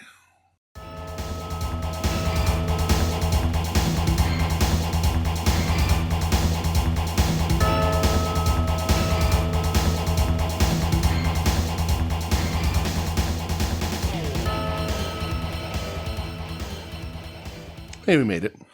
We're officially here. We are in Japan. Looks like we made it. I have matches from 2 promotions. I believe I do as well. Okay, so 1, I'll steer the ship. 2, you're going to steer the ship on the other one because you watched more than me. Okay. And I want to see if there's anything I missed. Oh, I like it. So, okay.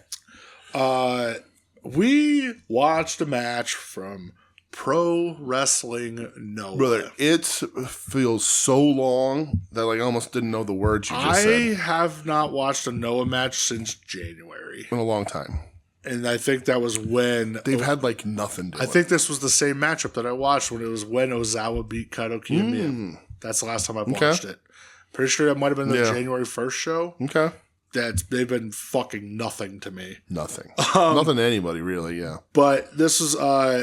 from Korakuen, it was Noah, and it was for the GHC title. The champion, Ozawa, the challenger, Kaito Kiyomiya.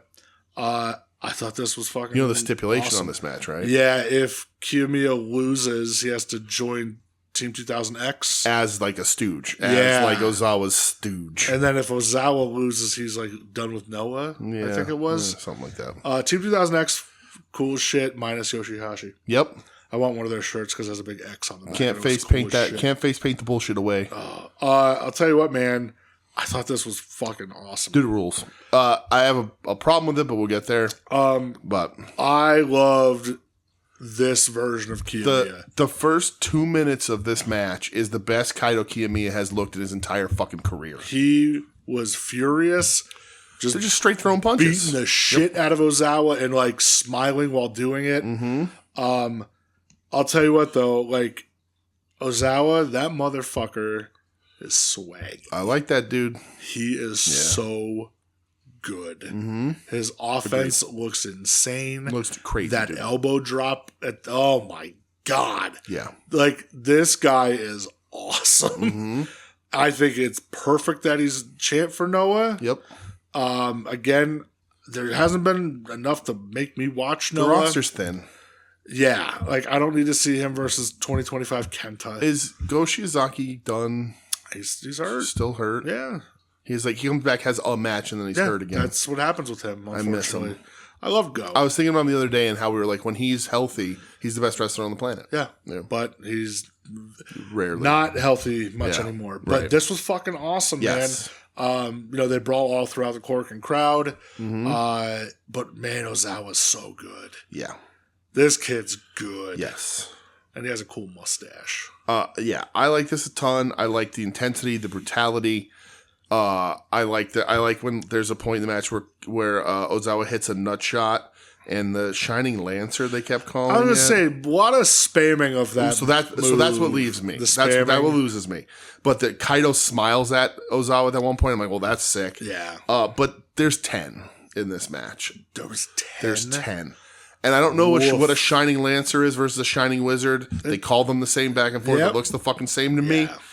There were 10. That's too many. And I was like, you lost me at 6. I was like, okay, guys. And listen, there's a match that I loved with Muto and Quada in the 2003. Yep. I know exactly. And there's like 17 wizards in that. Yeah. But like we were 2 years into the wizard being it's different from when the guy doing it. Right. And like Kaito is so good in the opening of this match. He was awesome. And then by the end, he's spamming Muto moves. And I'm like, no. Yeah. You just showed me how fucking cool you could be. And I still, when I close my eyes and think of you, I think of Okada punting you in the fucking face. Or him punting Okada. Well, him punting Okada in the face and Okada then beating him then up. the beat down that the happens beatdown, afterwards. Right.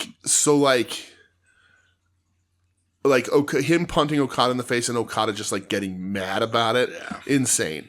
So, like, opening this match, I'm like, he looks fucking great. And then the sixth Shining Wizard, I'm like, all right, I'm done. And then 4 more happen. I'm like, all right, guys. A little too many. Ozawa's flippy finish is awesome. I don't know what it is. I don't know what the name of it is. Whatever is really nice. But like Kaido, if he worked like the first 10 minutes of this match regularly instead of the last 15, which is how he normally works, then I'm like, yeah, that dude should be the fucking head of Noah. Why is he not the one leading the charge? But the fact that last 15 minutes happened, I'm like, yeah, Ozawa should kick his ass every fucking time. Yeah. Like, cause Ozawa, like you said, swaggy, smooth, looks great, does cool shit. Like, that to me, that's their dude. Like, they got something right there. Yeah, so I was reading a little bit, because again, I just have not paid attention to Noah at all this year. Mm-hmm. And they said, like, he's kind of leading a bit of a resurgence in the Noah crowds. Okay. There's a lot of people here at Korakuen. Yeah. And they're coming to see him. I like that the ref is knocked out at one point, and Ozawa grabs his hand and tries to count the 3 with the dead ref. What a good move. Yeah. But that's good. Like, I want Noah to succeed. Sure. It just seems like they were going to collapse. But, like, they got to, Ozawa isn't enough. You got to figure more shit out. Need more, yeah. But, like, and Kenta ain't enough. No. Not now. Not 2025 Kenta. They have Gueno Del Mal as their North American. That's awesome. Or whatever the fuck, the red belt. What's his name? Ibushi's not coming to Noah when he's back, right? Is he? Oh, AEW. He's doing AEW. Yeah. That's what he says. Okay. Who knows with him, though? He lost weight, but I think that magic's gone. How his ankles doing? Yeah, that magic's gone. Not as good as Tenzon's. But this was a lot of fun, man. Ton of fun. If you haven't watched Noah in a long time like us and you want to catch something, this match is really cool. Yeah. I tried to watch a match from All Japan. It was their Champion Carnival final, and it was not the final that I tried to watch. Mm-hmm. It was for the junior title. It was Seki Yoshioka versus Musashi. I love Yoshioka. Yeah. And I was like, fuck, I haven't seen him in a long time.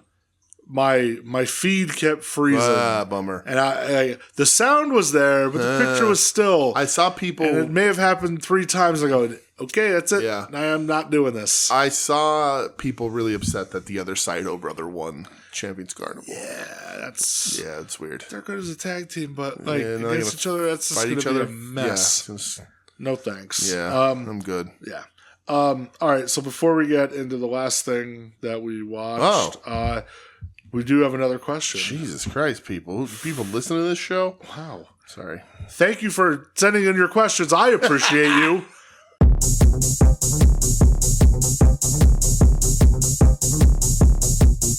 이제 이번 주에 에드 코드 질문입니다.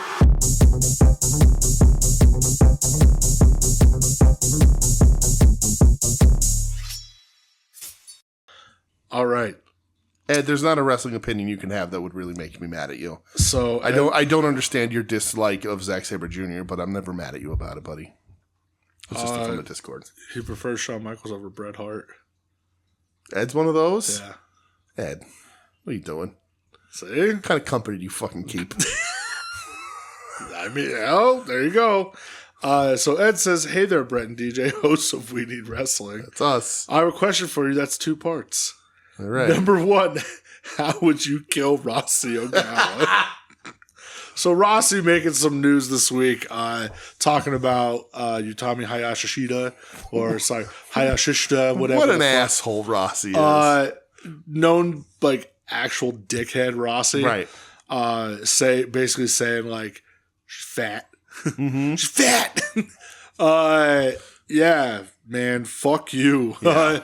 But again, it's not a surprise when Azumi was 16 and you're like, yeah, she has an old face. And getting rid of these old hags. Yeah, how'd I kill him? I'd lock him in a room with Asuka. That's my exact answer. Fuck yeah. Death of 1,000 cuts. Yep. Each cut hand delivered by Asuka. Yep, lock him in a room with Asuka. Yeah. Let's see how that fucking goes. Like Asuka and then Kenny Omega. Like the who's watching Hikaru Cats. Did you see that? It's adorable. That's so adorable. This is gonna be such a weird cut, but like in Jackass Forever when they put Danger Aaron in the room with the bear. Yeah, dude. Fuck yeah. And they chain him to the chair. Yeah. Like that's Rossi's Danger Aaron and Oscar's the bear. Yeah, absolutely. Yeah. Are you going to go see Jack Flop 5? Of course. I will line up. I don't care. Particularly because Bam's now hanging out with, like, your buddy. My buddy. I mean, you were the last person to see him before he got canceled. I really was. That's true. Oh, God. He bought me a hoagie tray. He did, right. Yeah. And then it was over. Yeah, that was it. Yeah. What was in those hoagies? You'd think he'd still be in his corner because the man bought you a meat sandwich. I mean, I could be bought. That's true. It was a delicious spread. Hell of a spread, hey, Maryland. Coming out of your chick, you fucking mark. Yeah, Rossi sucks. Fuck him. Rossi sucks so much. It stinks that Marigold's getting good because he's going to take all the credit for it, but it's not his fucking doing. Dude, I love Mayu. She is one of my goats, but her being like, Marigold's family star was just a company. I was like, no, stop it. Yeah. But anyway. Just the balls to call Hayashishita fat is insane to me. Yeah, she's too fat. Absolutely insane. Fuck off. Yeah. What would you say about the transformation of Suzu Suzuki? Right? Fat wrestlers rule. Yeah, dude. But somebody put up the picture of Hayashishita and they're like, and she's in a bikini and they're like, you're it's insane. Too fat. It's insane. Fuck out of here. This is not none of this. Rossi obviously coming from a body shaming place, but fat wrestlers rule. Aja Kong. Dump Matsumoto. Get Aja Kong in a room with Rossi and see what the fuck happens too. There, put Rossi in a room with Asuka, Kenny Omega, and Aja Kong. Let's see what happens. And have him call Aja Kong fat. Just see what happens. Yeah. I don't. Fat wrestlers rule. I'm not even saying these people are necessarily fat, but fat wrestlers are awesome. So I don't know what the fuck your problem is. He's a fucking asshole. Fat wrestlers are awesome. Yeah. Genderlessly, it doesn't matter. So Ed's second part. I've been watching some Arisu Endo, despite you guys trying to hide her from me. Ed. And I follow her on Instagram now. Did you two know that she is currently trying her best to dethrone Utami Hayashishita, who is fucking so hot? Fuck you, Rossi. Die, you old fucking pervert. Fuck loser bald bitch. As the most heterosexual wrestler alive, do you think she can do it? Two very, very heterosexual women. I don't think she can replace Tommy. Tommy, listen, straightest wrestler I've ever seen in my life. Definitely 100% heterosexual. Yes. So after that question, I went and I looked at Arisu's Instagram. She's on the list of also totally 100% heterosexual. No questioning that at all. Yeah. I mean, I don't think she can top. I mean, maybe she could. I'm going to watch my fucking words. I don't think she can replace Utami. Listen, she may not be able to, but I'd love to watch her try, Brett.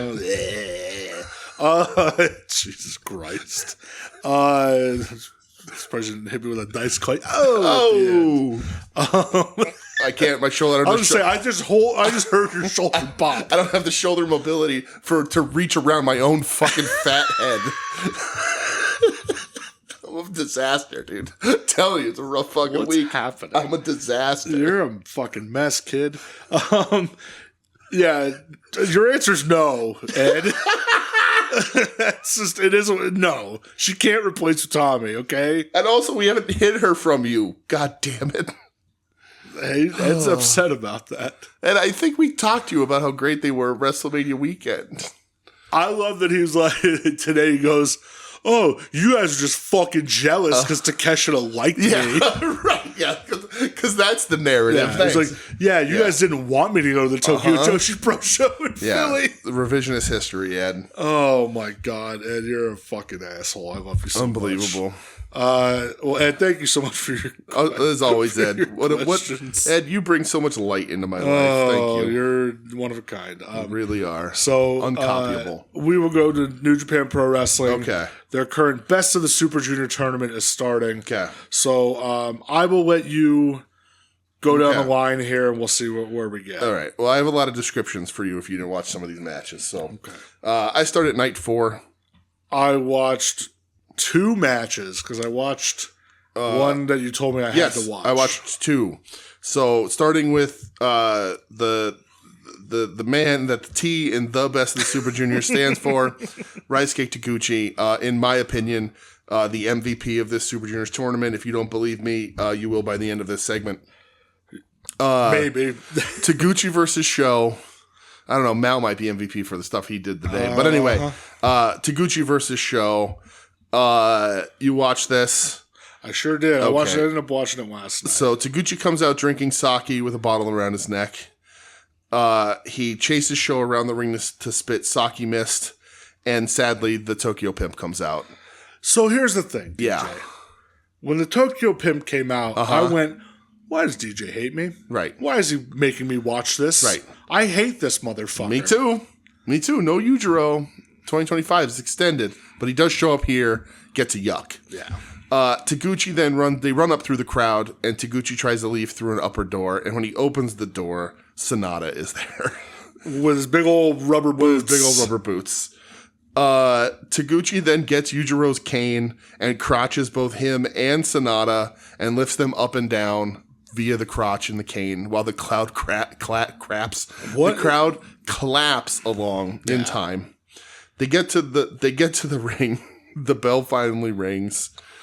Sho runs. Taguchi moves out of the corner. It is an exposed corner that nobody somehow got exposed. Nobody seems to know when this is happening. Yep. Taguchi wins with a roll up. Sure did. Shortest match in Best of Super Juniors history. 5 seconds. Yep. Taguchi holds the record for the shortest win. Incredible. In the Best of the Super Juniors tournament, which is why I had you watch incredible. this. And then he does his little dance at the end. Oh, it was fucking awesome.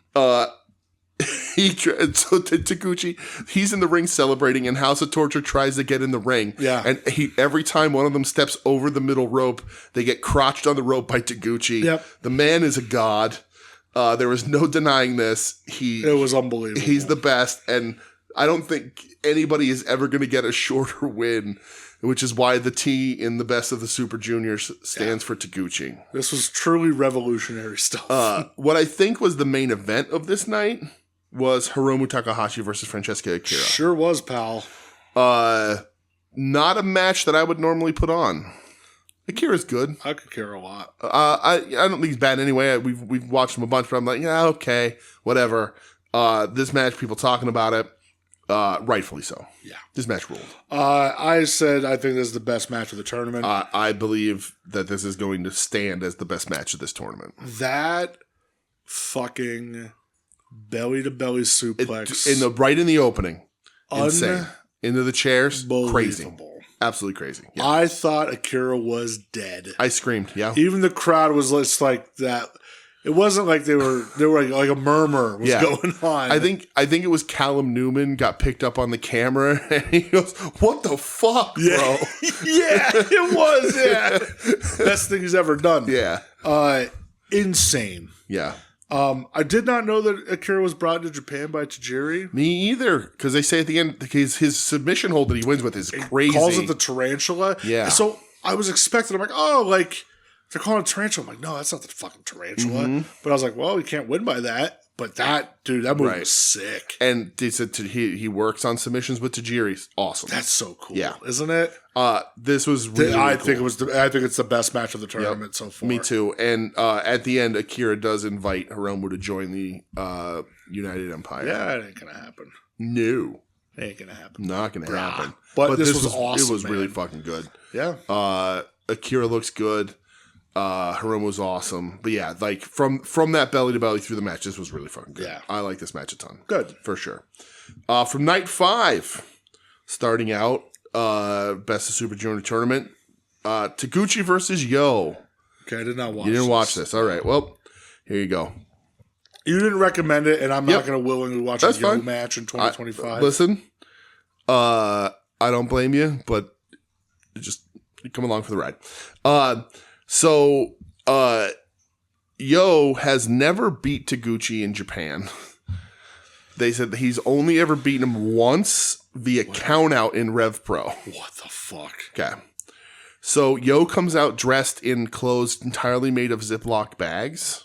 Yeah. You can see the Ziploc logos. I guess he does that all the time. Very weird. God. Taguchi Big match Taguchi in full effect here. Starts out hot, 2 funky weapons, corner butt spot, hits a Kakeshi. Taguchi crotches himself, missing a 619. He does the swing through the ropes and has his legs too far apart and crotches himself. What a man. On the rope. Gets a 10 count from it. He lays down he does an in the ring Chikaraza crawl. He stands up at 9. Baby. From a crotch shot. This is then the first sort of uber viral moment from Taguchi of the tournament. Oh, this is the match when his asshole is entirely out. Yeah. The pants get dropped. They do the rope shot where the cameraman is blocking it with the ropes. He gets sunset flipped. The pants go down. Taguchi sits on Yo's head. That's where Will Ospreay quoted this. He's like, "This is the best shit ever." Yo gets up and puts Taguchi in the Paradise Lock with his pants still down, so his ass is exposed to the world. Completely bare ass Paradise Lock. Asshole out in the breeze. Gets like the super kick to the butt to break him out of it. Taguchi is now spending the rest of this match wrestling with his butt out. He does the rope spot where he runs back and forth to tire the guy out. Ass out the entire time. Hits a funky weapon. Bare-assed. Jeez, might kill a man. Hits a bare-assed enziguri and wins. Wins after his new finish. He's using like I don't even know what it is. It's the double underhook lift up and then. Oh, that's his old finish. It's his old finish, but he hasn't used it in a long time. Sure. Because the funky weapon isn't a finish anymore. It's now just everything. Sure is. He takes his butt out again and sits on Yo's face for the pin. 6 points for Taguchi. He's 3-1 at this point in the Super Juniors, atop the block. Technically, though, he already had 9 points. That's true. He had 9 points from the He's first already in win. the finals. That's true. He's already in the finals. Post-match, he's standing there, ass out, and he notices that the cameraman is shooting him from the ropes. So he starts jumping to get his ass on camera so that his ass floats above the rope from the camera shot. Perfect. Absolutely hilarious. He's my fucking hero. I love him so very much. Close personal friend. I also watched from this night Kushida versus Kosei Fujita. I watched this as well. My first note is this will divide people. It is a grapple fuck match. Straight up. Fujita says, you're an MMA guy. I want to wrestle you MMA style. He's barefoot, as he does. Kushida comes out, takes his boots and kick pads off, and they're like, "Yeah, we're gonna wrestle this." Yeah. I didn't know that Kushida was a BJJ expert, but apparently he is. Yeah. I just love that it's such a great change of pace in the tournament. I liked it. I did too. I don't want to see these guys do it every time. No, one time and I'm good. Right. This was good. Yeah, I agree. Kushida still hits the Back to the Future. Kushida got his mouth busted during this. The only pinfall attempt in this entire match is the finish, which is crazy, and it is Fujita's first loss in this tournament. I agree. I thought this was awesome. Again, I think it's going to divide people. Yeah, if you don't like this style of wrestling, then you're 100% not going to like when this. If for example, like I can imagine if somebody's watching this whole tournament and this match happens, it's like, breath of fresh air a little bit, you know? Yeah. It's fucking awesome. I mean, I literally went from watching a man's entire asshole out to watching a grapple fuck match. Yeah. So, and then I also watched from this El Desperado versus Mao. I watched this as well. Another really good match. I think it's another one that's going to divide people. Really? I do. Okay. I think. Oh, because of the stuff at the end? Not even that. I think the plastic bins. Yeah, no, that's shit. That's what I'm talking about. I think like the cutter on red shoes. Okay. Because like traditionally New Japan. Right. This stuff doesn't happen. I like it because Mao is bringing DDT to New Japan. I know you as well. Even in my notes, I said, good mix in of DDT. Right. That's what Mao's doing in his matches. He's like, representing DDT in the right way. Yeah, and my last note on this is hope more people will watch DDT. Mm-hmm. Although we haven't in a long time. But do that end stretch. Yeah. Where they're just fucking smacking the shit out of each other. Yeah. That was awesome.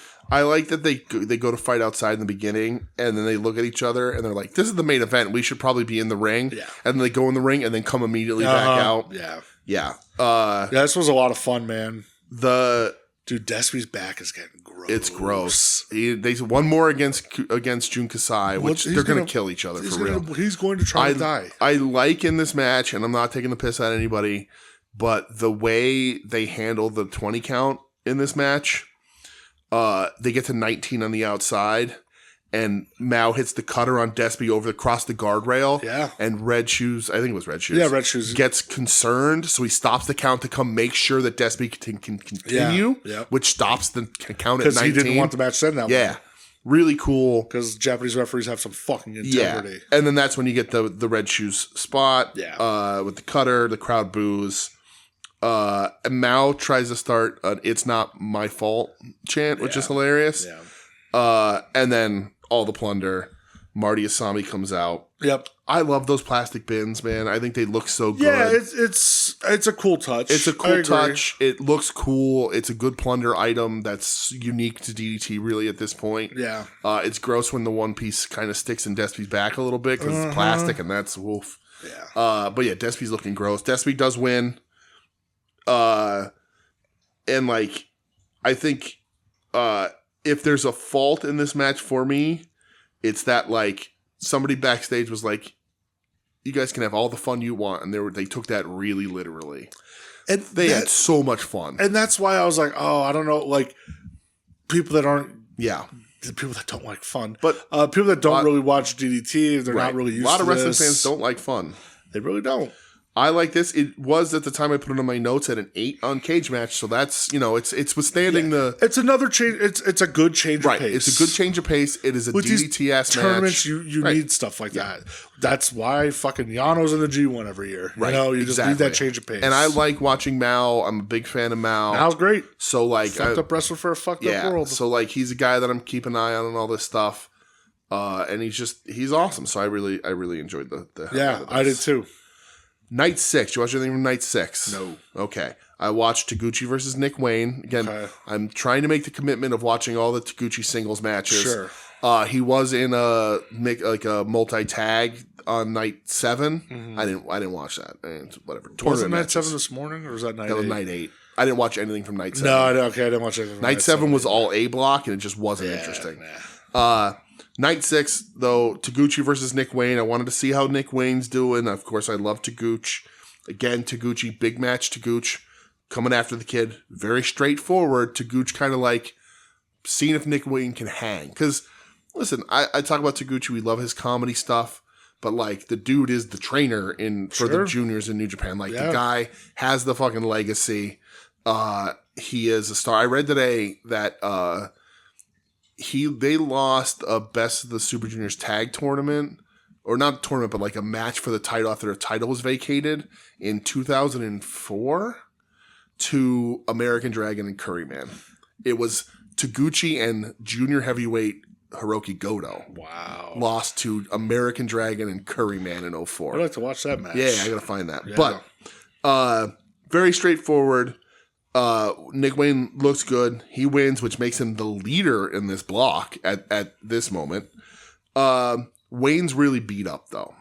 Actually, like when has he ever wrestled this kind of schedule before? He's wrestling 3 nights a week, 4 nights a week. That's true. Like that doesn't happen over here. Maybe over a weekend, if you're doing a triple shot, triple shot weekend or something.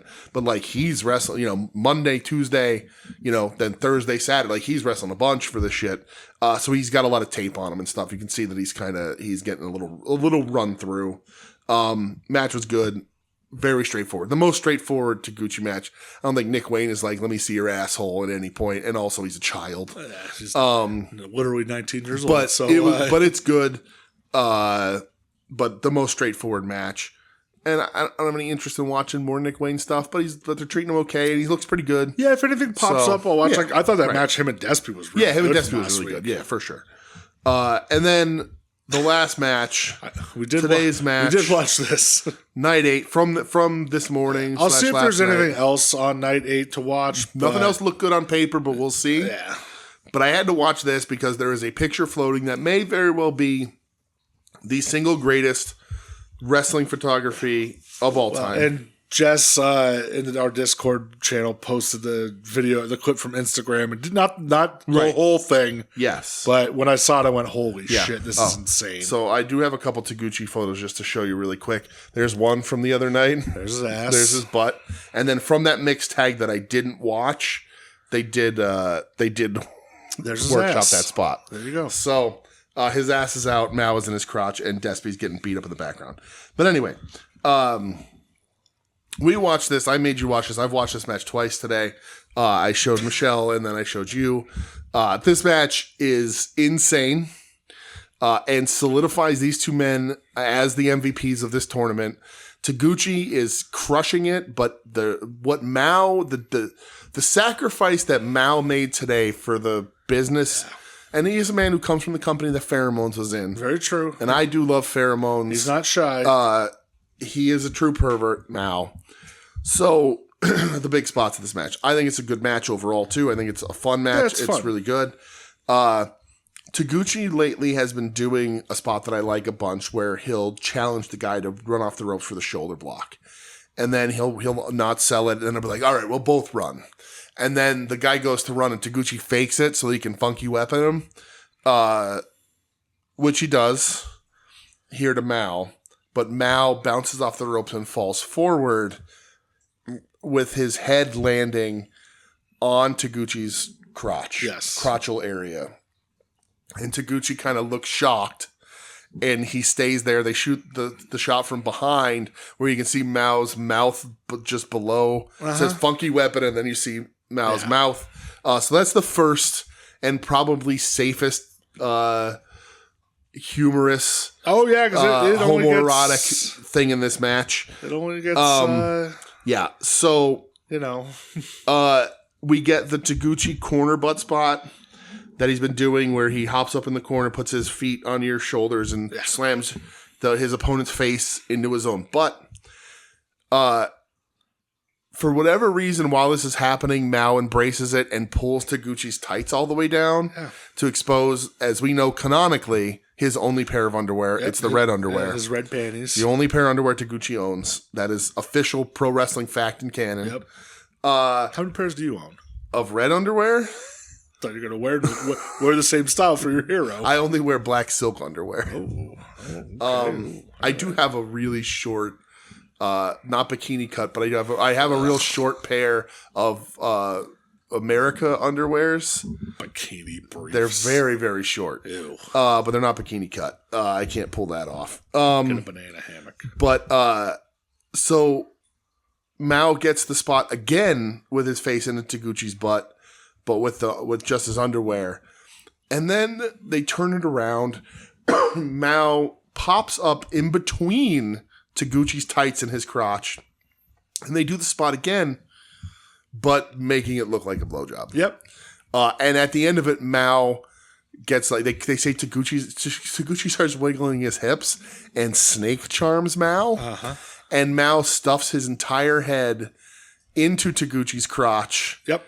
And Taguchi gets affected by it. Sure does. He gets shook. The lip quivers. Uh-huh. He drops to the corner, gets some boot washes, then delivers his own butt washes to Mao.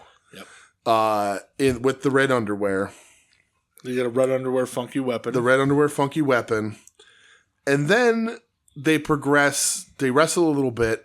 And then they're doing some ground submission work. And Taguchi puts on the taker care of business. And I don't know who thinks of something like this. I'm safe to say this is the first time this has ever been pulled off in professional wrestling. Maybe. In this way. Maybe. But while Mao is down in the pinning combinations back and forth, whatever, he goes, as they say on commentary, skull first into Taguchi's pants. Yep. The back of Taguchi's tights and the red underwear are dropped. Go completely over Mao's head. Mao is trapped upside down, essentially, when Taguchi stands back up. Mao is upside down, crab walking with his head entirely in Taguchi's taint. Yep. He's with the tights wrapped around his head. Full on butthole. It's insane. On the nose. And they do a couple of pin spots, and then they do like the indie-rific, like bridge up together. The power spot. Yeah. But his head's in his tights. I don't know how anybody does that. It's insane. And then it's a couple pinning spots back and forth again, rolling back and forth. And Mao stands up and has Taguchi inverted in the Styles Clash. Yep. In what is one of the most insane visuals in professional wrestling history. Mao completely can't see, tights over his head from the front, hits Taguchi with the Styles Clash. Sure does. Full head in all of Taguchi's business. Taguchi's bare ass is out. He rolls it over to the pin and wins. Yeah. And he wins with his head still in the tights. It's insane. You have to see it. Quite the visual. That clip has been broken out, rightfully so. People talking about it, people sharing it around. There's so much other stuff in this match too that lead up to it. Like they build to that spot, which is crazy. It's insane. Mao gets all the awards for wrestling half of this match, basically up another man's butthole. Yeah. Really, really remarkable, top tier, high level ass comedy wrestling. He's something else, man. I don't know. And also Francisco Akira on commentary for the first time ever. Hilarious. And he's like, I guess that's what I get to tell people now. Yeah, this is my first match I've ever commentated on. It is hilarious and insane. Even Michelle liked it. Like, that's how glorious this match is. I liked when you described it as you were watching this, and Michelle walked into the room and said, "What am I looking at?" Yeah, she said, what am I seeing here? And then I actually had to stop and go back. And I was like, "You want to see the setup?" She's like, "Yeah." And she watched the whole match. And then she watched it the second time with us. Did. She liked this match. Yep. So go see it. Seek it out. At least seek out the clip of the Styles Clash and stuff. It's so much more than that, insane. but it's insane. I love it so much. I love Taguchi. He's really delivering in this Super Juniors. This is a good Super Juniors too. Like, there's a lot of really good Super Juniors stuff. Yeah, there's been some good shit, man. This is more than I thought we'd ever talk about it. Yeah. When we were leading into it. And it helps that there's not a ton of they're doing. Like, Stardom didn't really have anything going. No. There was a Stardom show in Kurikan, but it never made it up on Cage Match for whatever reason. So I don't even know what the card is. Tokyo Joshi Pro isn't doing much. Marvelous is up on Pro Wrestling Universe, but they got a couple shows coming up, but nothing this week really. So this is a perfect storm. I'm going to continue to watch Taguchi stuff. It's been fun. And afterwards, Taguchi always gives the best press conferences, and afterwards he did come out and say that he realized after this match with Mao that he's not a real pervert, that he's been playing a pervert because Mao is an actual pervert. Yeah. And you don't wrestle a match. You can't do those things unless you're an actual pervert. And Taguchi's going to stop because he realized after facing Mao that he's not a real enough pervert to be doing this. Taguchi fully co-signed him. So he's serious Taguchi from now on, which is going to last 30 seconds. Let's see how long that lasts. Because even not last year because he missed it last year, but the year before he was like serious Taguchi throughout. Never lasted. No, it was the first match. He immediately tried hitting the funky weapon. Right. He said, 2 years ago, no funky weapons. First match, literally 5 seconds and tries hitting a funky weapon. Because he's the best. He's fucking amazing. Close personal friend Taguchi. I love that man so much. Yeah. I again, this week was like so close to starting the Taguchi USA Twitter account. It's always time. And just to get that out there. But I don't want it to feel like I'm like ladling anyone's warmth, and also New Japan fucking DMCA takedown. Yes, they do. Which sucks. Yeah. If it's not by their own person. And maybe if it was like a Taguchi fan site, but I doubt it. Yeah. They would probably still hit me. But like, I want people to be tuned in on what Taguchi is doing because he's really fucking awesome. Yeah. But that's it. That leads us up to this morning on the Super Juniors tournament. So yeah, we'll see how much longer it's even going to go. Probably not a ton longer. Couple more. This was night 8 already. Night 8, yeah, and they've split now. Where like the first like 6 nights was all and now they're split block to block. Yeah, I know. Like half today, block, half today was a B block. Yeah, yeah. So. But Taguchi is 6 points. I think he's 3-2 now. Good for Taguchi. So he's second place in the block. But that's like 5 matches. So I think there's 3 left, maybe 3 or 4 only. Yeah. Yeah, that's it. That's all for Super Juniors. Yeah, and that's it for us for the week. What were your favorite matches, pal? Well, the best match from New Japan was Hiromu Francisco Akira. Same. But my favorite match was Taguchi versus Mao. Well, hey, if that's your match of the week, my match of the week. All right. Yeah, mine's Akira versus Hiromu because Them boys went for it. It was really, really good.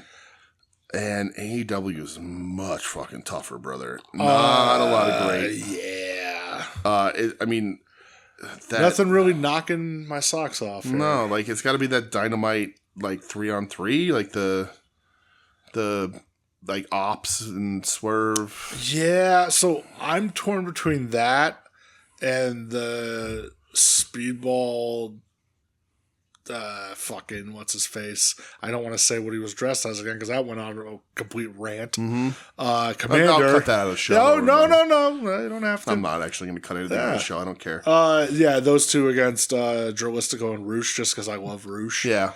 It was good. It was fun.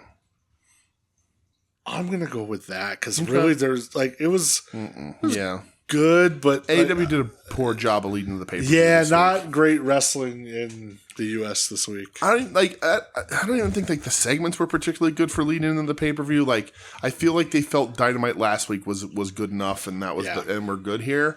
And they do that a lot. I get what they were doing, like the cutesy fucking preview for Anarchy in the arena, but did you buy anything?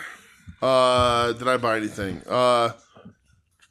I do have a Sting that has some slight damage on it. Oh, fuck off. I was having a day. Fuck you. Adam, this is for you if you still watch the show. But Brett brought the Stinger out for me when I picked him up for LVAC, and he dropped it on the pavement. I sure did. And it cracked, got all crinkled and stuff, and he had a panic attack. I did. I was like, "Do you want mine? You just have mine. I don't fucking care." I was like, I'm having a bullshit day already. I'm opening it anyway, so it doesn't matter. I was having such a good day too, and then a day went to shit. When you dropped it on the ground, it's like, did you just drop my Sting figure that I was going to get autographed by Sting? Yeah. Very, very. So I was like, here, take mine. I don't fucking care. Yeah. And I think that's it. Unless you tell me that I should buy this right now. What the fuck? Don't say what it is. So that's not my game? Uh-huh. But I'm not going to tell you no. Do you see the American price underneath? Oh, yeah, buy it. Yeah, buy it. I'd buy it. Fuck yeah. Are you kidding me? Buy it right now. I got it. If you don't, I'm going to go buy it for your birthday. Speaking of Adam, I did get it. I did throw it past him for his legitimacy. To see his eye, and he says it looks legit. Okay. So, well, buy it then. I didn't buy shit.